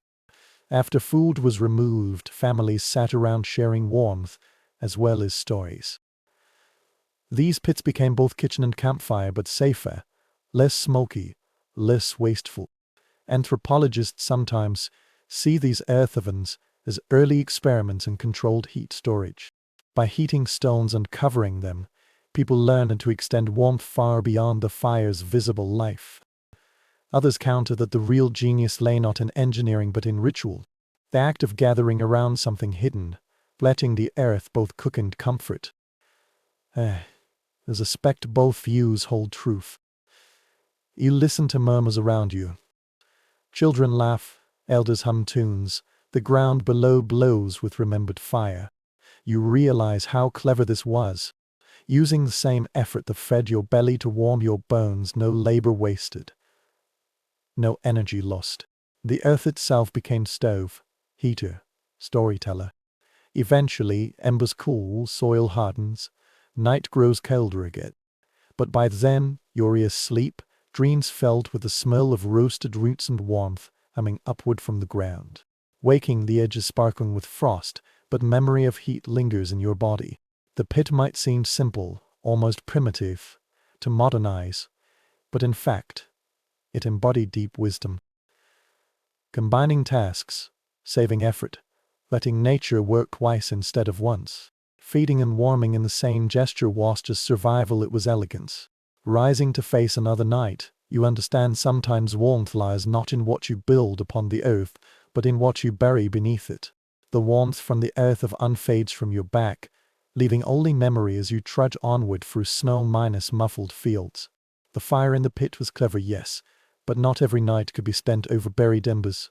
Sometimes survival was simpler, quieter, achieved not through stone or flame but through what grew beneath your feet. Entering a pine forest, the air fills with sharp resinous fragrance. Branches arch overhead, heavy with snow, the ground littered with fallen boughs, springy and green even in deep winter. Leaves, needles and boughs, humble as they seem, become another secret of warmth bedding that lifts the body away from frozen earth. According to explorers' journals and ethnographic notes, realm miners established records show many indigenous communities laid thick mats of pine, spruce, or fir boughs on the ground before sleeping. The reason was simple. Earth steals heat faster than air. Lying directly on soil or snow, you'd feel warmth leach from your skin like water soaking into sand. But on a springy cushion of evergreen, suddenly the cold slums, trapped by layers of air between needles. Imagine lowering yourself onto such a bed now, sharp scent filling your nose, prickly cushion surprisingly soft, and realizing you've created insulation as effective as any modern pad. A quirky image emerges from some travelers' accounts: children leaping onto freshly laid piles of boughs, bouncing and giggling as if on a leafy trampoline. Survival gear vital to adults became a playground for the young. They'd scatter needles everywhere, earning scolding glances. Yet the bedding still did its job: springy, fragrant, insulating. You can almost see them rolling around, laughing, turning survival into a kind of game. Scholars continue to debate whether pine boughs were chosen purely for insulation, or if their resinous scent had a secondary purpose. Some suggest the fragrance may have repelled insects even in winter, keeping bedding cleaner. Others argue the fresh smell carried symbolic meaning, a reminder of life, even when snow buried the world. Highly practical or also psychological? The answer likely lingers somewhere between, hidden in oral traditions not fully recorded. Now you kneel, arranging your own bedding.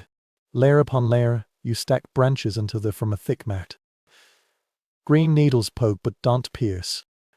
Lying back, instantly the difference strikes you. The ground no longer sucks your heat away. Instead you feel buoyed above it, floating on a mattress of forest. The scent soothes you, sharp but calming, the kind that clears lungs and thoughts alike.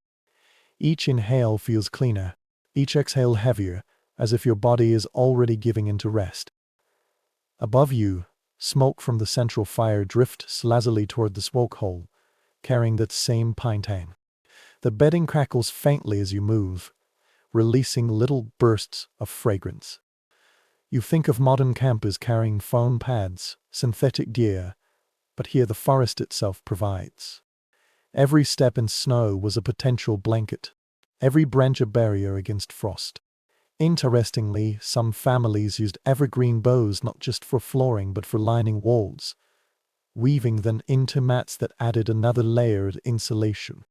Imagine a lodge where walls breathed out the smell of pine, every surface fragrant, the air thick with forest even as a blizzard raged outside. Lying in such a place would make you forget barren cold for a moment, wrapped instead in the eternal greenness of trees. Anthropological debate continues over whether bedding was replaced daily or left for weeks at a time. Some argue fresh boughs were added often, both for cleanliness and renewed insulation. Others believe beds could last through whole seasons, threatened but still serviceable. Truth likely varied, but the question itself highlights how much attention was required to maintain warmth. Tended, renewed, not passive conveniences. As the fire burns lower, you sink deeper into the mat. Its spring lifts you aloft. Needles gently coax, reminding you of their presence, but your back thanks them for every layer. Others stir, pulling hides over themselves, their breath rising in soft clouds. The smell of pine wraps you like a lullaby, whispering that the forest has not abandoned you, even in deepest winter. Closing your eyes, listening to the quiet crackle beneath, the faint drip of melting snow from beams above, your skin feels warmer, your bones less weary. This isn't just fire or ropes. It's the bedding itself, the evergreen cushion keeping cold earth at bay. In that moment you understand warmth often comes not in grand inventions but in quiet layers, in details so simple they might be overlooked by anyone not forced to depend on them. At dawn, brushing needles from your hair and robe, that bedding has flattened, but still smells sharp, still holds the memory of feet. You smile at the realization even the forest floor could be a partner in survival, lending its branches for rest and warmth. Stepping into snow once more, you carry the fragrance with you, a reminder warmth sometimes lies not in fire, not in stones, but in the green resilience of trees that keep living. The resinous fragrance of pine fades as you trudge onward, snow crunching beneath your moccasins. A new fountain ags at you. Fire was never permanent. Flames die, smoke drifts, wood burns out. Matches didn't exist, flint was always at hand. In the cold, you couldn't afford to waste hours starting fire from scratch. What if fire could be carried, hidden and guarded like a secret ember? That idea shaped another way to stay warm, the art of carrying live fire across miles. Ethnographic notes and oral history like describe how many native communities preserved glowing coals from one fire to the next. Bark, buffalo horn, or fungus bundles served as containers, protecting fragile embers while letting them breathe. Imagine crouching at the edge of a dying campfire, scooping glowing fragments into a hard minus-out piece of wood, wrapping it in damp moss to keep sparks alive without bursting into flame. You'd sling it under your robe like treasure, warmth faintly radiating against your side as you walked through snow.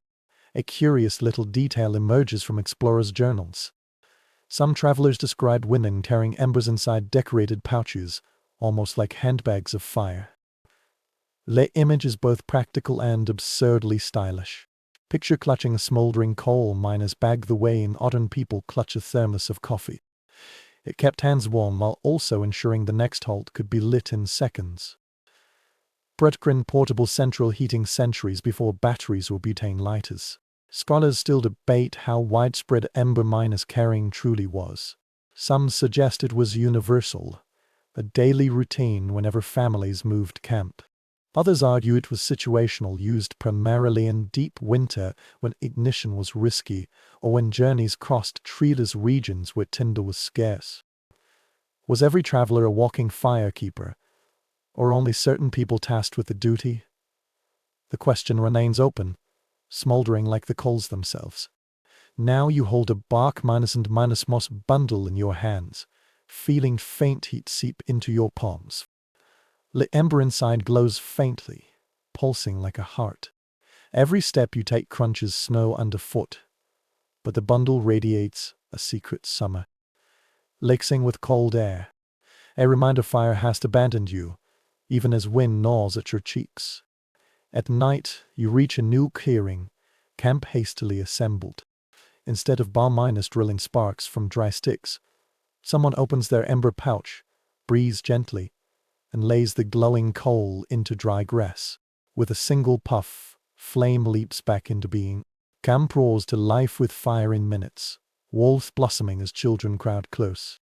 You marvel at how this small act, so simple, transforms danger into comfort. Carrying fire was just clever. It was the difference between survival and frostbite.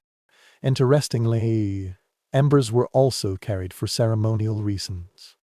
Some traditions held that the fire of a sacred hearth should never die, its coals carried from camp to camp as a living thread of continuity. Letting it go out would sever a tie with ancestors. You imagine handling a bundle of coals with reverence. Not just a tool, but a holy relic glowing softly through migrations and seasons. Practical considerations mattered too. Tarried fire reduced smoke inhalation since fires didn't need constant restarting with damp wood. It saved time and energy, sparing numb fingers the exhausting work of friction fire minus starting in freezing winds. You think of modern hikers boasting fire minus starters and lighters. Yet here was a technique equally effective, walking through snow with a pouch of glowing life tucked beneath your robe. Researchers also debate whether ember miners carrying reduced reliance on tools like bout reels and fire minus saws. Some argue old ignition methods became rare once people discovered how reliable ember bundles were. Others believe they coexisted, with ember serving as convenience but not replacement. The division lingers like the sparks glowing in different corners of history. You imagine bedding down for the night, your ember bundle placed carefully beside you. It glows faintly in the dark like a tiny sun asleep under bark. The warmth is subtle, not enough to cook or heat the dwelling, but enough to remind you dawn will bring fire without struggle. Falling asleep to its slow pulse, soothed by the knowledge flame has already been captured, ready to bloom again when needed. When morning comes, frost hangs on your lashes, but your ember still glows. Kneeling, you fade its right wigs and breathe gently. Flames rise, your hands glow orange, and the cold pulls back. In that moment, you realize fire isn't only heat but continuity, a thread woven across days and miles. To carry it is to carry life itself, guarded in a pouch of moss and bark. Slinging the bundle across your shoulder, stepping out into another day of snow and silence, you know you're not walking into emptiness. You carry a sun in your pocket, a hidden ally glowing with each step, whispering warmth through even the coldest night. The ember bundle warms your side, but your gaze drifts to the seams of your clothing, to the way every piece holds tight against the cold. You begin to notice the difference between comfort and frostbite often lies not in how much fur you wear, but in how well it's stitched together. The art of sewing, humble as it sounds, becomes your next revelation. Sinew pulled tight through hide, bone needles glinting in firelight. A garments engineered not by factories but by human patience. Archaeological finds across North America confirm bone, antler, even sharpened bird bones served as needles for millennia. Sinew fibrous tissue from animal tendons was stripped, dried, split into threads, both strong and flexible. Imagine sitting cross-legged by the fire, rope pulled close, as someone threads a bone needle with sinew and begins the rhythmic work of stitching moccasins. Each pull squeaks faintly, tightens neatly, leaves the seam nearly waterproof. Without such precision, warmth would leak from gaps. With it, your body becomes a fortress. A strangely charming note from explorers' journals: children were sometimes tasked with chewing sinew before it was used, softening fibers into pliable thread. Picture a circle of youngsters gnawing on strips of tendon, making faces at the taste, spitting out strings for mothers to sew with. It's both comical and practical, tiny jaws preparing the very material that kept the family warm. Researchers still debate how standardized these sewing techniques were. Some argue every family had preferred stitches inherited like heirlooms. Others believe trade and intermarriage spread sewing patterns across vast regions. Was your parka stitched in a unique family style, or would anyone from 100 miles away recognize it? Evidence is patchy. Debate lingers like lynx thread waiting to be tied. Now you hold a moccasin in your hand, fur turned inward, hide stitched so tight no snow seeps through. Your fingers trace the seam, marveling at neatness. Each stitch is a heartbeat, each loop an affirmation of survival. Slipping your foot inside, you instantly feel the difference. No draft sneaks and no ice crunches against skin. Walking through snow, your toes stay warm, cushioned by fur, protected by sinuous strength. As sewing continues, the smell of hide fills the lodge. Needles click softly against bone. Sinew threads slide with a whisper after bubbles up as women and men alike joke over the work. Clothing was made in silence. It was stitched to the rhythm of voices, songs, stories.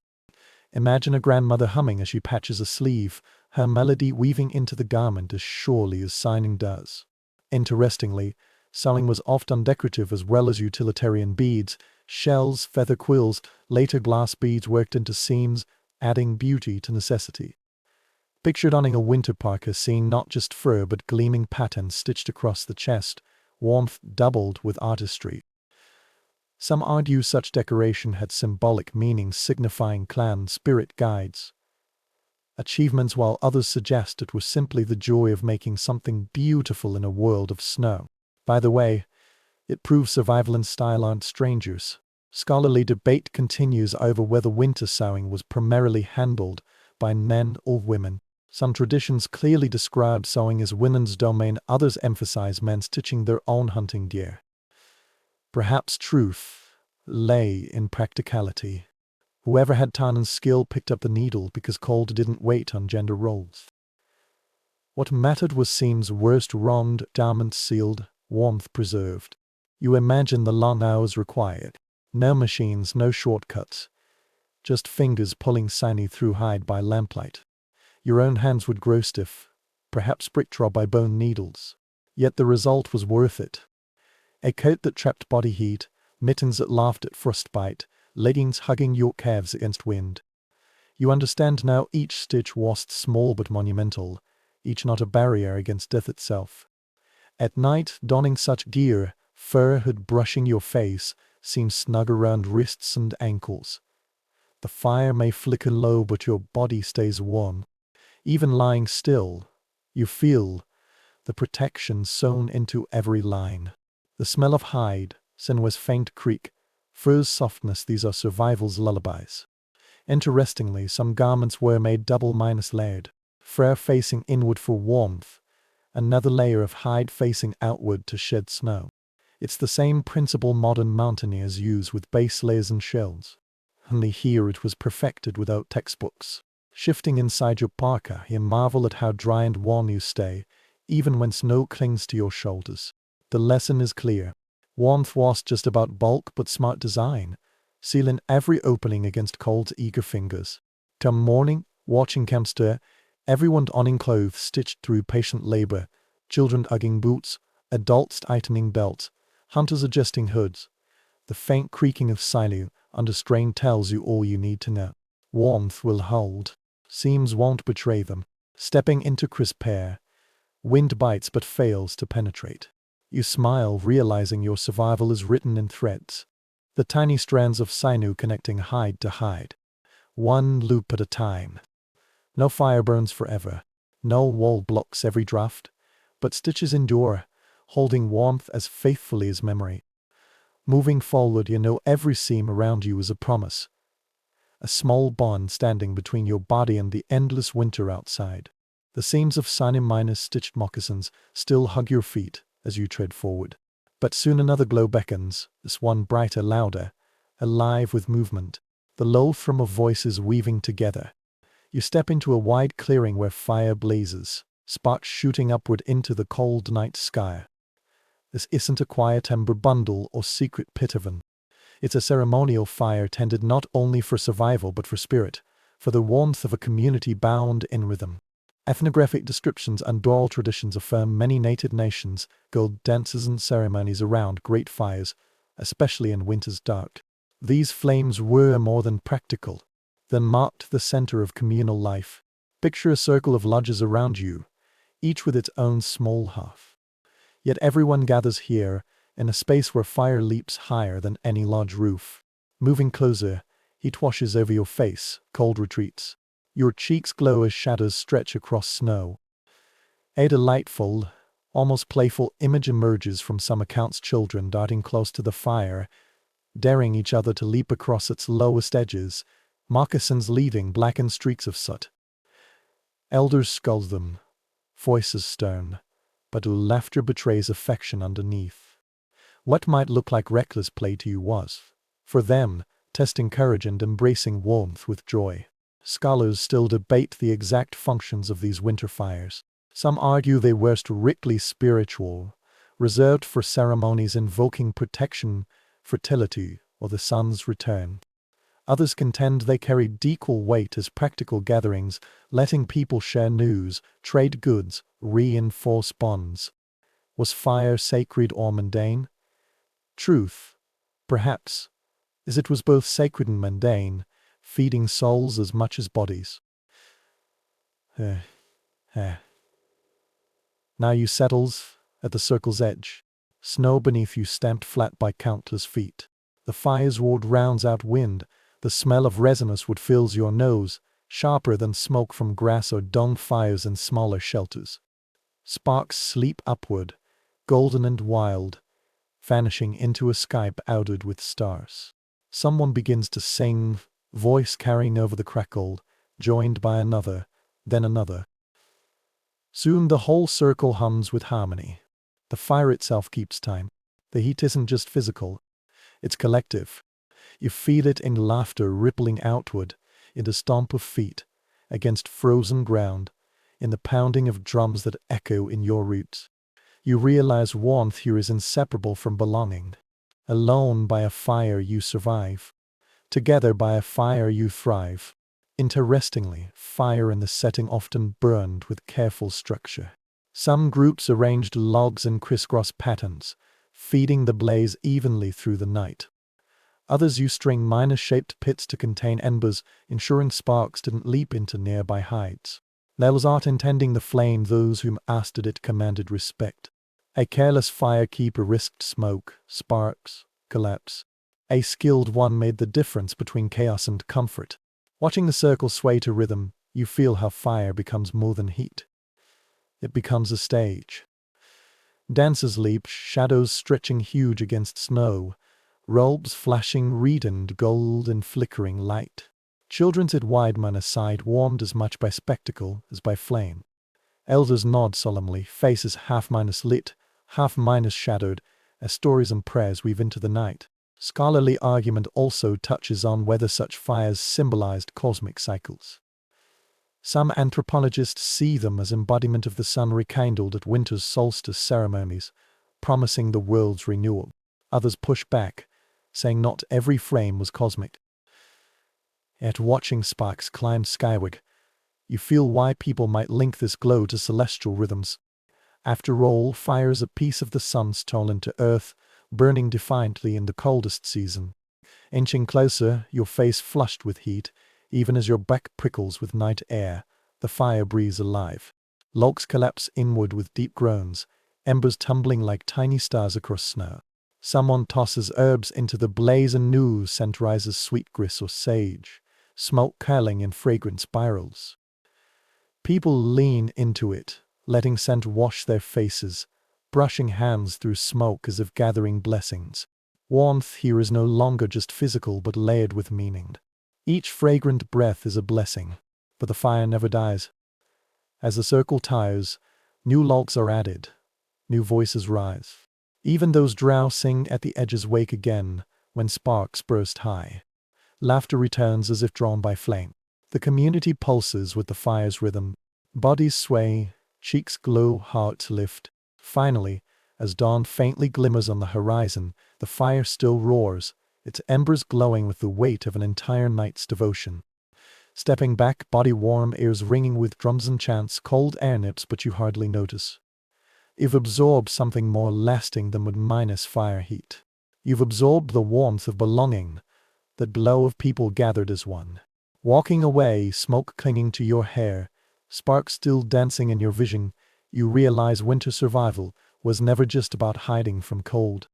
It was about building fires large enough for everyone. Frames that warmed not only hands but spirit. Fire that turned icy nights into living memory. The echo of drums and laughter fades, leaving only the faint smell of smoke in your nose. Your body remains warm from the ceremonial fire, but wind reminds you warmth could always come from flames or froze. Sometimes cold seeps through skin, biting deeper. In such moments, another strategy emerged, one that might seem odd to you now but made perfect sense to those living close to the land, sealing the body itself against wind with grease and oils. Travelers' accounts and Inuit traditions document seal, whale, or fish oil rubbed into skin as both protection and insulation. The fat layer slowed sweat evaporation, preventing wind from chilling skin too quickly, and it added a barrier against raw air. Imagine dipping your hands into a pot of thick, pungent oil, rubbing it onto arms, face, even cheeks until skin gleams. The smell clings. Yes, fishy. Heavy, but the sting of icy wind immediately softens. A curious little anecdote from Northern records describes children laughing as they smeared grease on each other's noses, shiny and slick, tanning protection into a winter game. Their faces glowed like polished stones. While outsiders might trinkle noses at the odor, children didn't mind.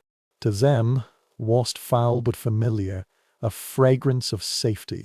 Researchers still dispute how effective this practice really was. Some argue oil layers created genuine insulation akin to waterproofing in animals like seals or otters. Others insist it offered more psychological comfort than physical warmth, with only limited benefits in harsh cold. Did grease truly prevent frostbite, or did it simply make people feel less exposed? The debate lingers, slippery as the oil itself. Now you near a stone lamp, watching a woman scoop melted seal fat into a small container. She dips her fingers and smooths oil across her child's face, humming softly. The child squirms laughing, but soon his cheeks gleam in lamplight. Touching your own skin, imagining that greasy layer, you notice how wind biting your lips almost instantly eases. Oil seals in moisture, locking away the last bit of body heat. It feels odd. Your face feels heavy, tacky, the smell clinging to every breath. Yet warmth outweighs discomfort.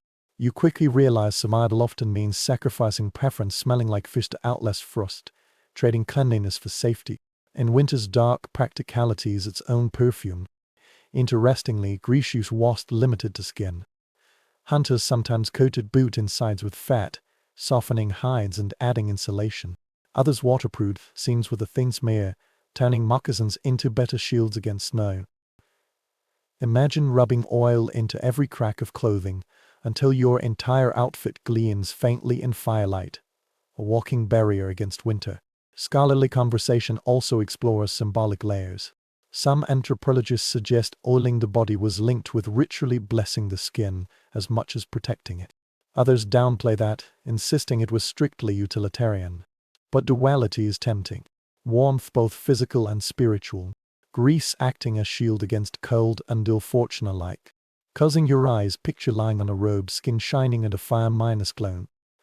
The oil makes you smell like the sea, like the animals that sustained you. There's intimacy in that connection. A reminder survival was never solitary, but always entwined with creatures hunted, lamps fueled, coats stitched. You carry their warmth on your skin.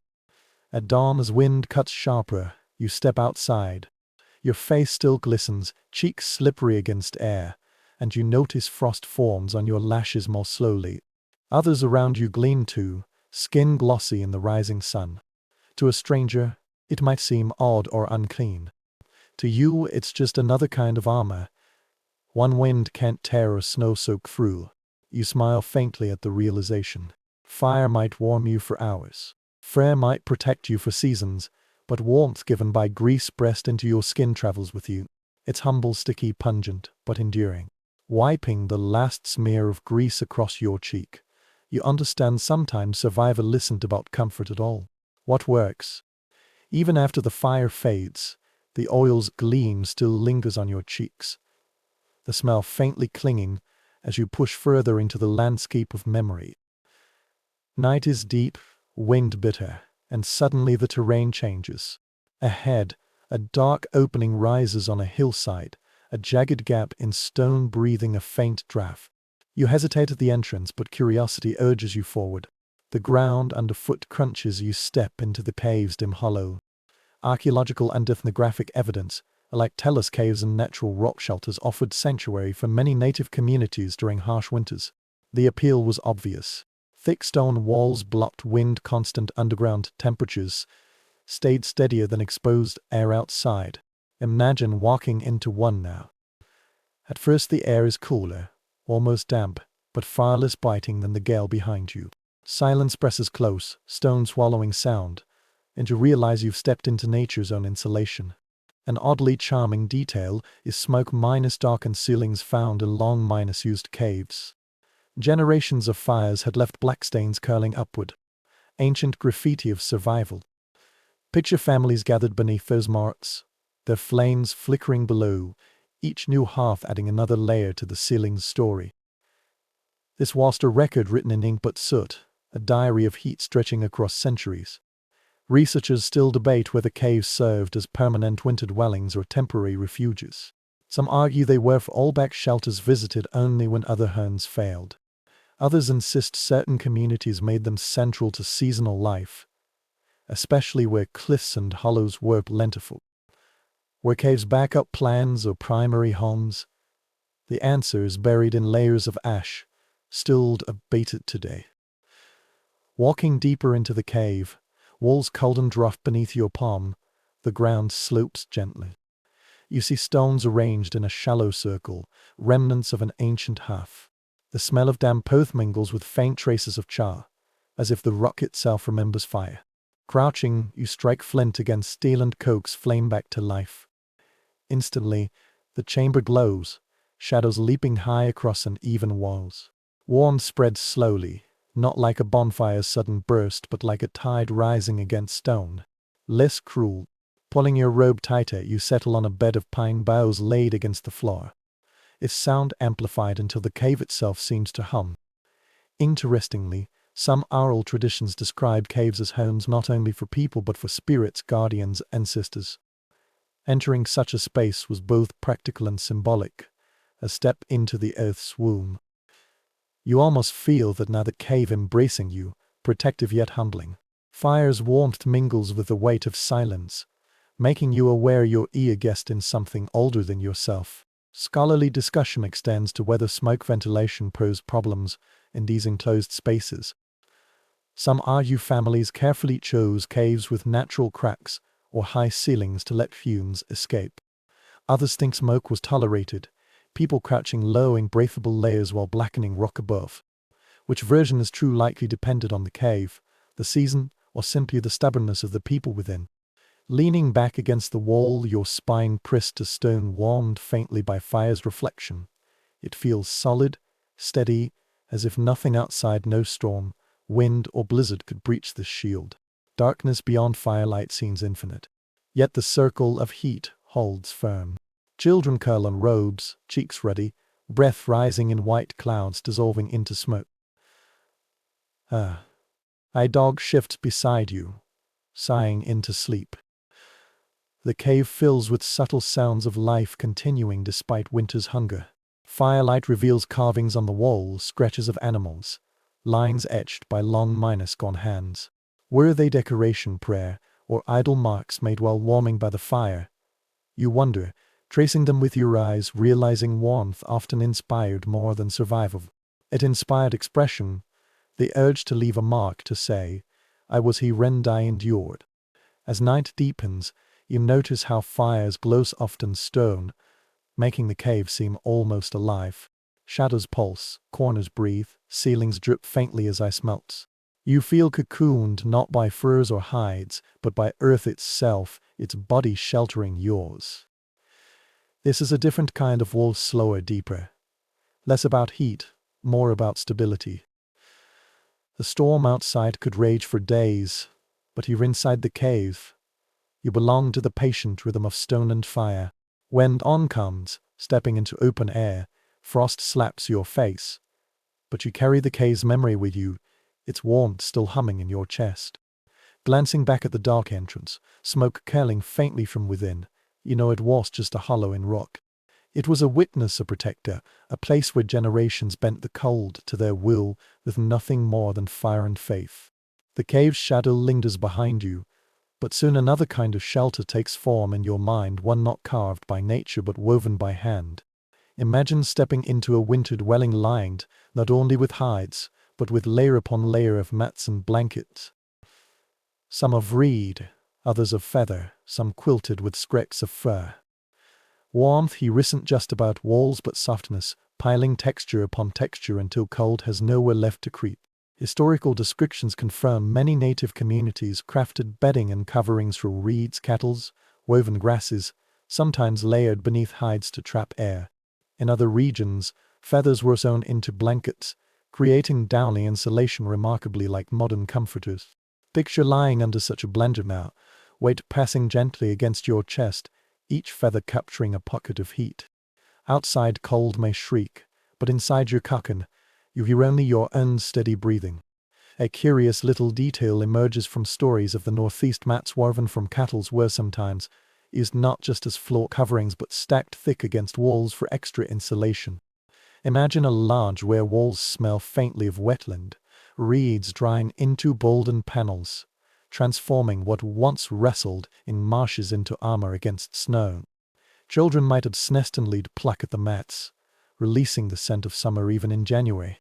The thought feels almost whimsical, marsh plants whispering warmth into frozen nights.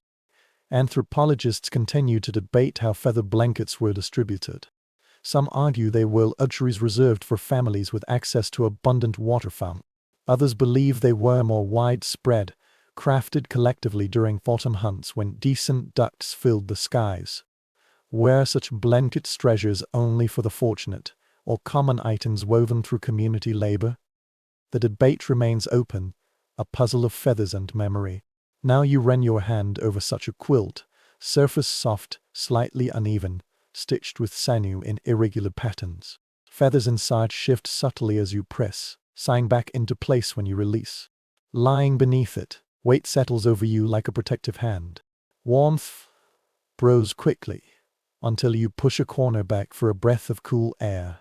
The blanket smells faintly of burden smoke, not unpleasant but earthy, grounding you in the rhythms of the hunt. Around you, others settle too. A baby fusses until wrapped in a miniature version of the quilt, immediately soothed to sleep. An elder stretches out on rush mats piled thick beneath him, sighing as pressure eases his bones. Mats creak faintly, feathers rustle.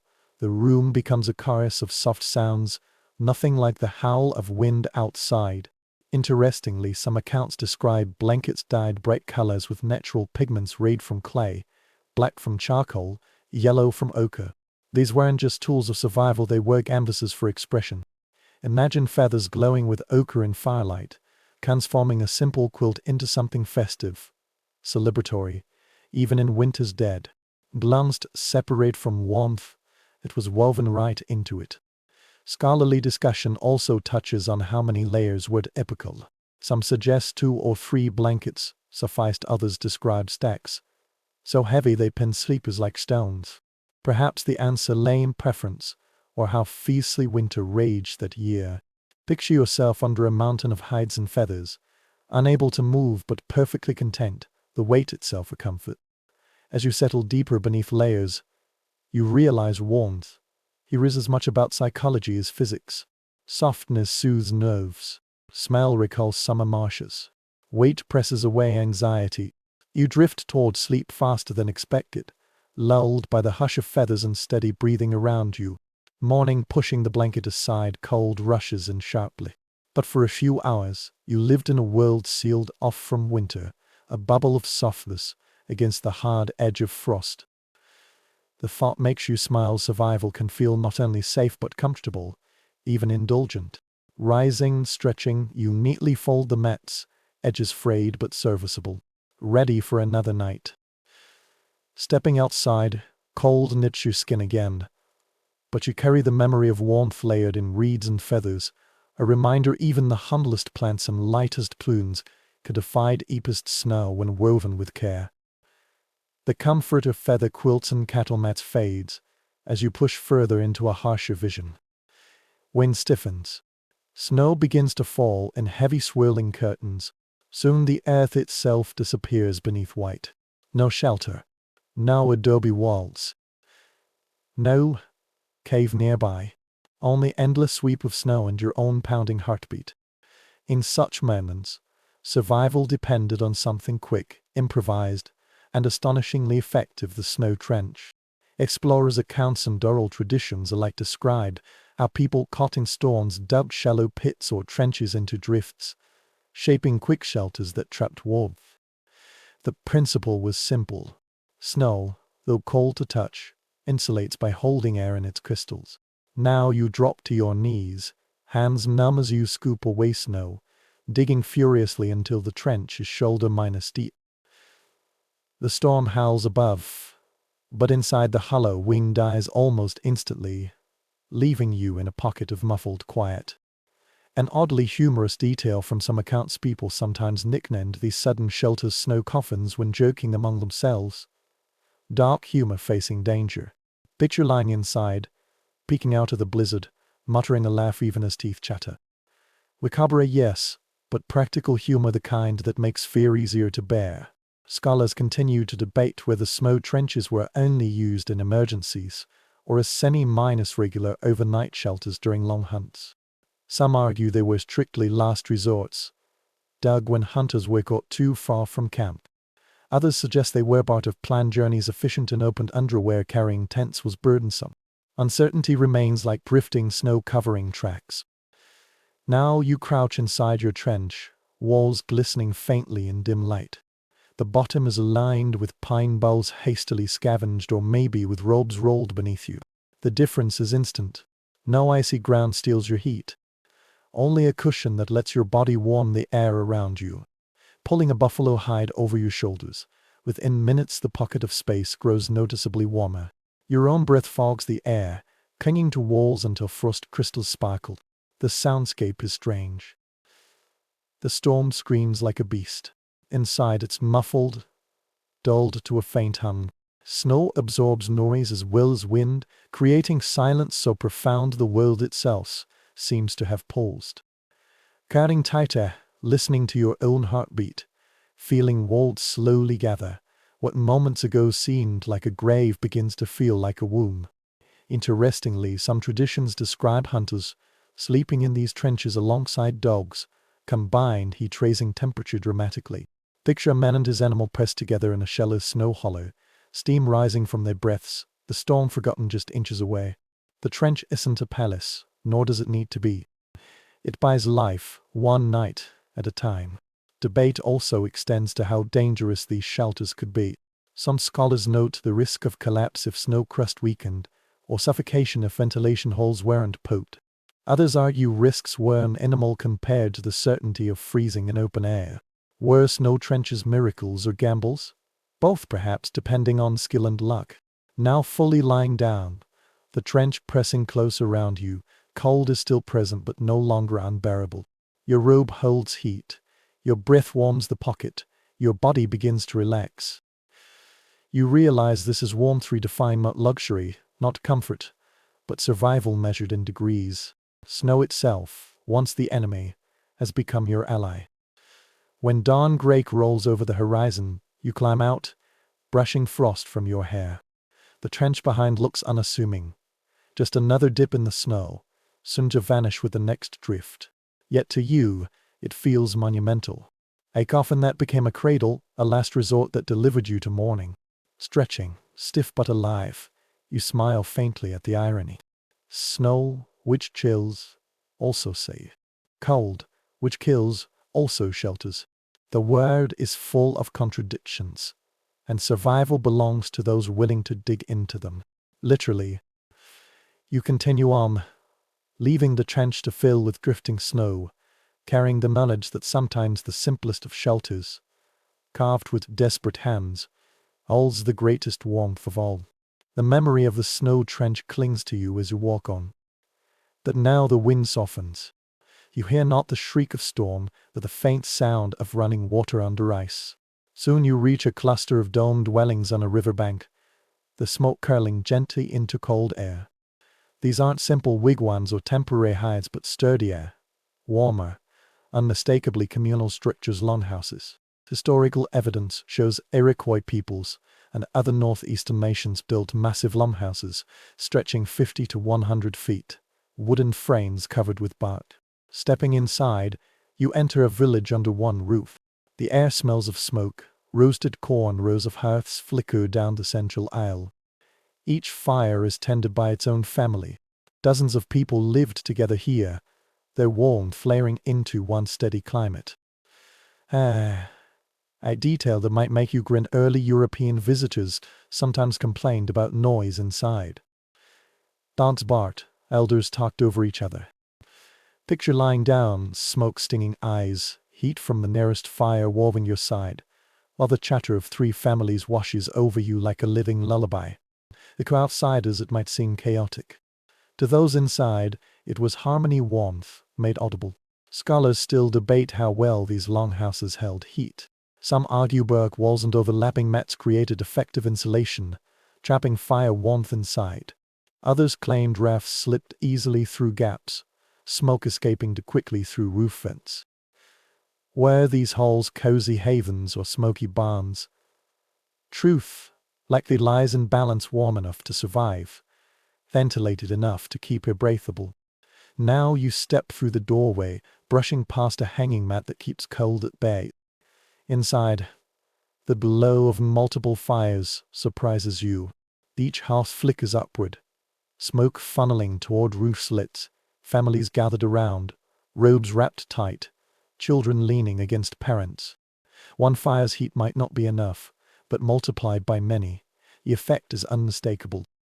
You unfasten your robes slightly, cheeks flushed, realizing how human presence itself is fuel. Sound envelops you, pots clanging, dogs shifting, voices weaving together. Walls creak under wind, but the structure holds, its frame sturdy, bark siding toughened by years of weather. Sitting on a bench lined with hides, you stretch feet toward a glowing hearth. The floor is earth and worn smooth by countless steps, but its familiarity feels grounding. Interestingly, longhouses weren't just shelters. They were political and spiritual centers. Councils gathered here, decisions made by the glow of shared fires. Some anthropologists suggest warmth itself reinforced these discussions. When you survive cold together, compromise feels more natural. The hearth became both literal and symbolic center, uniting families into clans, clans into nations. Leaning back against a post, its bark smooth where hands have rested for decades, a woman beside you stirs a pot of stew, steam rising fragrant with corn and squash. Children sneak tastes, grinning as elders pretend not to notice. Laughter itself is warmth, mingling with fire's heat until you no longer know where survival ends and joy begins. Scholars debate whether the longhouse's communal nature compromised privacy or strengthened bonds. Some argue constant closeness bred tension, others highlight resilience that came from sharing burdens. Was warmth offset by crowded air, or was crowding precisely what ensured warmth? The question remains unanswered. But sitting here now, surrounded by bodies and voices, you feel safe, not suffocated. Walls slowly absorb heat, holding it like thick bark blankets. At night, as flames dim, air cools but never to biting levels outside. Dozens of bodies breathe warmth into the room, the structure's sheer scale becomes its insulation. Stretching out under a robe, listening to snores mix with crackling coals, you think, here is warmth born of numbers, of trust, of lives entwined beneath one roof. Morning smoke still lingers in your nose, hair heavy with its scent. Yet your skin glows, body rested. Outside, frost clings to trees, but inside, embers from so many hearths refuse to die. Stepping into cold, you glance behind. The longhouse stands like a fortress of bark. Not elegant, not silent, but enduring. You smile at the realization warmth. You watched only the sum of fires, but of families. Each flame was a note in greater harmony. Moving on. You know, sometimes the truest insulation isn't bark or fur, but the decision to gather close, share the same roof, the same stories, the same heat. The echo of voices in the longhouse fades, and you find yourself under open sky again. Air sharp enough to sting, ground groaning under frost's weight. Pulling your robe tight, you imagine what hunting must be like in such weather, far from communal fires, only your wits keeping you alive. It's in these lonely stretches you realize another crucial secret of warmth: movement itself. Sometimes the best furnace isn't a hearth or hide, but your own restless body. Historical records emphasize how native hunters and travelers kept warm by walking, running, working through cold. Movement creates heat, idleness bleeds it away. Picture yourself trudging through snow, legs pumping, arms swinging, breath rising in plumes. Flush, heart quickens though air bites. Your core grows warm. Standing still would be misery. Moving is salvation. A curious little note comes from explorers who joined native guides on long treks. They complained of exhaustion while their companions seemed invigorated, even laughing as they jogged lightly across snow. One diary mentions a guide joking that the best blanket was your own legs moving. You almost hear that laughter now, cutting through wind's whine. A reminder heat can be summoned from within as surely as from fire. Scholars still debate how much this was understood as a survival strategy. Some argue it was instinct, of course you moved to stay warm. Others suggest it became cultural wisdom passed down as lessons: don't sit too long. Don't let your blood slow. Walk while others huddle. The answer, like breath in cold, quickly evaporates. Now you walk faster in your imagination. Moccasins crunch snow with each step. Your body begins to hum, warmth blooming in your chest. Soon you feel almost hot, tugging your robe open at the collar, steam rising from shoulders, sweat beading on forehead. You realize the balance is delicate. Move too little and you freeze. Move too much and damp clothes chill you later. Precision matter. They dance between motion and rest. Interestingly, games and dances often served this dual purpose. Entertainment, yes, but also body heat. Winter nights might bring lacrosse matches in snow or hours of communal dancing by fire. Muscles pumping, blood racing. Children running and laughing, not just burning energy but burning cold away. Picture the circle of dancers you saw earlier, celebrating yet secretly stoking internal furnaces. Anthropological debate lingers over whether such movement rituals were consciously linked to thermal survival. Some researchers insist they were simply joyful activities with unintended benefits. Others counter that the connection's obvious. People understood play and ceremony kept bodies warm as effectively as fire. Truth likely straddles both. Joy and survival braided together. You imagine yourself in a hunting party now, far from camp. The party stops briefly, crouching in snowdrifts. But no one lingers too long. They shift feet, stamp toes, swing arms, quietly laugh to keep blood moving. One man draws a bowstring, stretches, then jogs in place. They're not only waiting for game, they're fighting cold with every twitch of muscle. Joining them, your body learns the rhythm. Step, breathe, swing arms, keep moving. Snow squeaks, wind moans, but your heartbeat is louder than both. Soon you feel warmth coursing from chest to fingers, flushing life into numb skin. A reminder the human body is its own hearth, if you feed it with effort. When night falls and the party returns to camp, you notice how stillness quickly brings back the chill. That for those hours of travel, movement carried you like a cloak of fire. Stretching sore legs by the fire, you smile at the irony. The same walk that tired you also saved you from freezing. Interestingly, some traditions linked specific breathing techniques with warmth. Deep rhythmic inhalations timed with steps were said to stoke the fire in the belly. Whether symbolic or physiological, the effect was real. Breathing deeply now, warmth floods your lungs, chest expanding with energy. You realize survival was never just about tools. It was about listening to your body's secret mechanics. Debate continues among researchers. Was movement considered a deliberate thermal strategy, or simply the inevitable rhythm of hunting life? Regardless of the answer, your body knows the truth. Warmth blooms with every stride. Proof written in flushed cheeks and fogging breath. Finally lying down that night, muscles sore but blood still warm, you understand the lesson. Warmth isn't always from outside. Sometimes it's hidden within you, waiting to be summoned by the steady drum of your feet against snow. Grateful that even without wood or hide, your body itself knows how to fight winter's teeth. Your legs still ache from the imagined march. But as you settle into thought again, you notice hunger gnaws at you. Movement creates heat, yes, but it also burns through energy fast.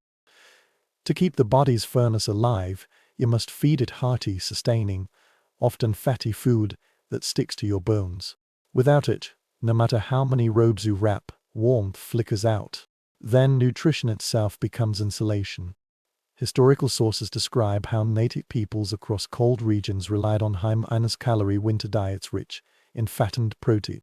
In the Arctic, seal blubber and whale meat provided dense fuel on the plains.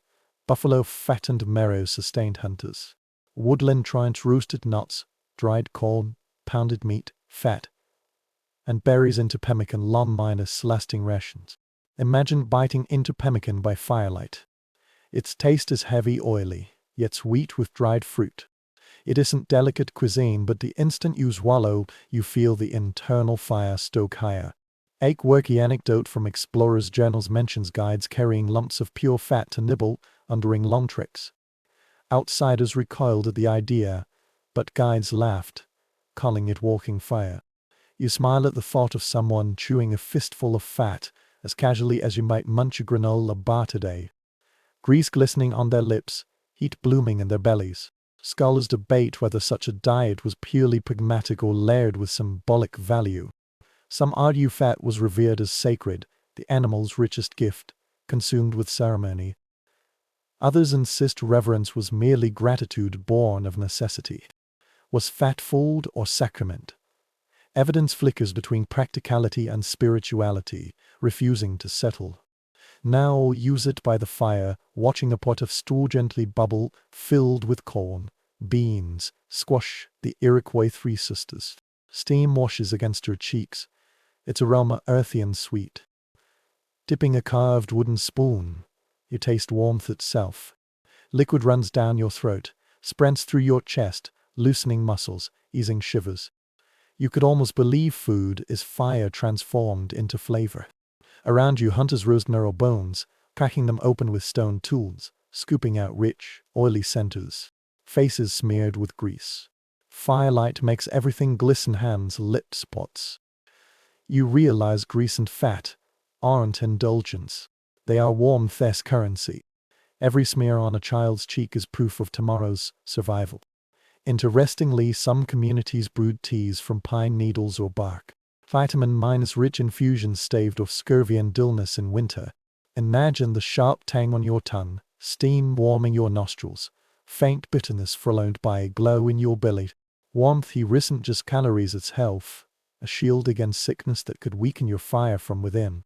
Scholarly conversation continues on the role of winter communal feasts.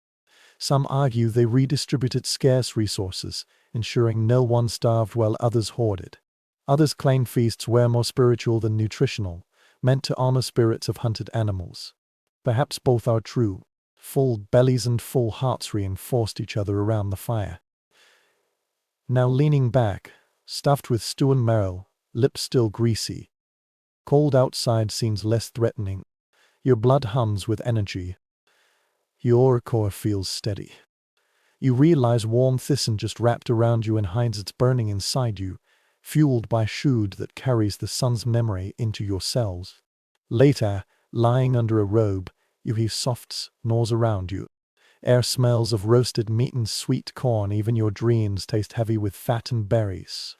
Waking briefly in the night, stomach still full, you smile at the thought survival is delicious, even if the flavor is simple. Food is heat disguised as taste, calories transformed into fire within your veins. At dawn, hunters rise early, nibbling dried pemmican before stepping into snow. Your mind, you follow them, chewing a bite of the dense mixture. It crumbles dry on your tongue, then melts into oily richness, sending warmth coursing through your chest. Each step feels lighter, your furnace stoked anew. You understand now eating was never just about hunger. It was about feeding the flame that carried you through winter. Stepping into the frosty morning, you realize a simple truth. Every roasted bone, every sip of pine-needle tea, every mouthful of greasy pemmican was just nourishment. It was another form of insulation, a way of weaving fire into flesh, turning meals into warmth that outlasted the fiercest storm. Your stomach is still heavy from imagined pemmican, marrow, corn stew.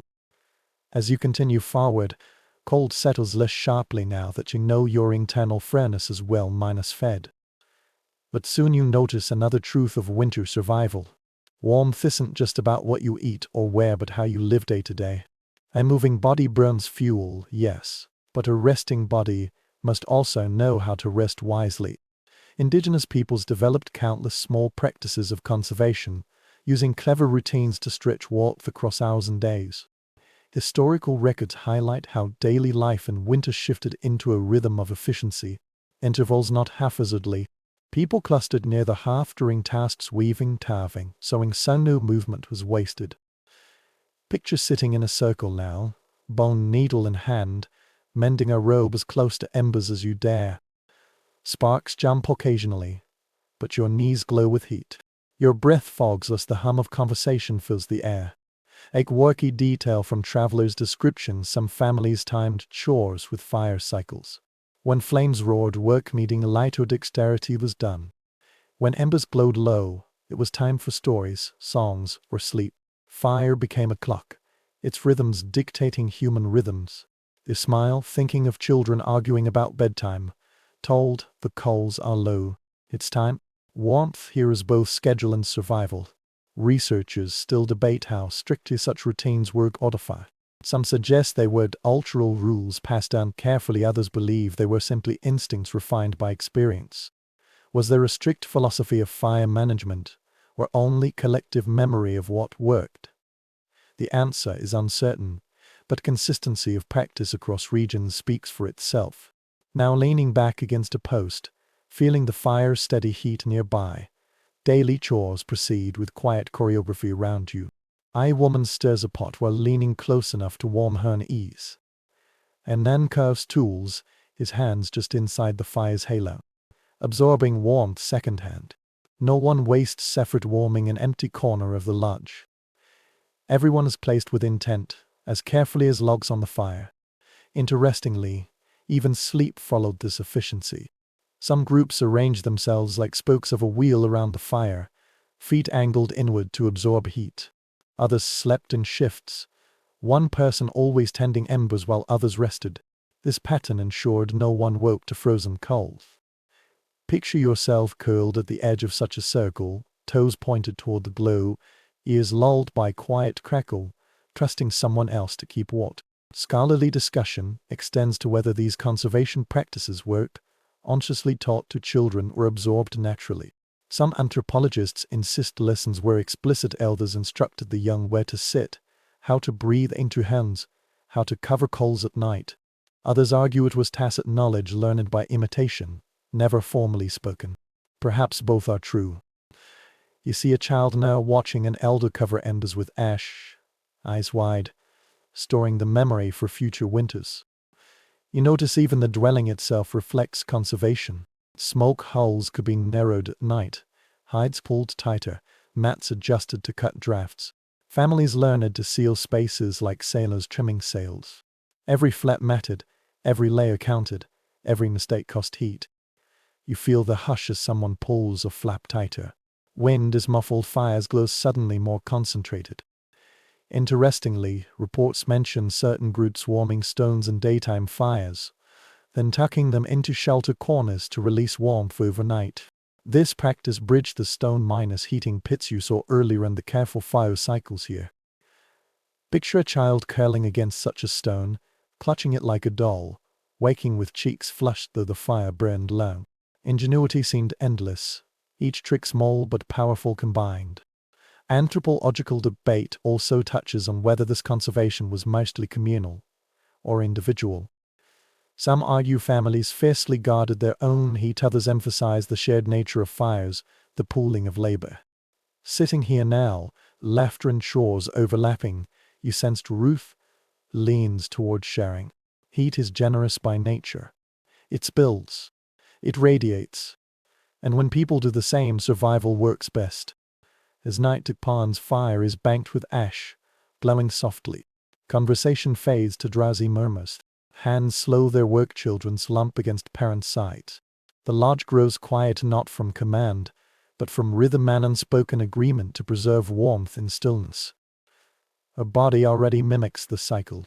Slower breath, heavier limbs conserving your own flame. Dawn, embers are uncovered, sparks coaxed back to flame. Rising with the rest, stretching stiff limbs, cheeks warm from a night of careful conservation. Outside cult still waits, patient and merciless. But stepping into it, you're calm. You know now survival isn't always about grand feats or clever inventions. Sometimes it's about small rituals practiced daily, turning habit into heat. Moving forward again, you realize winters with embossed chaos but choreography. 8 ounces of fire and breath and stillness that turned fragile bodies into something enduring. Warmth lived not only in wooden hide, but in the wisdom of how to use them wisely, every hour, every night. The rhythm of careful fire cycles still hums in your ears as you step into cold once more. But this time your gaze drifts upward to the night sky. Stars shine hard and sharp, and you sense warmth isn't always about body or walls. It's also about belief. When you live in a world where winter can kill, the stories you tell become as vital as for robes or glowing stones. Warmth sometimes came from faith itself, the shield woven from mead. Ethnographers have recorded countless stories of spirits associated with fire, sun, or hearth. In some traditions, the flame inside a dwelling was said to be a living being that must never be insulted or neglected. In others, the sun's return after solstice was celebrated with prayers and offerings.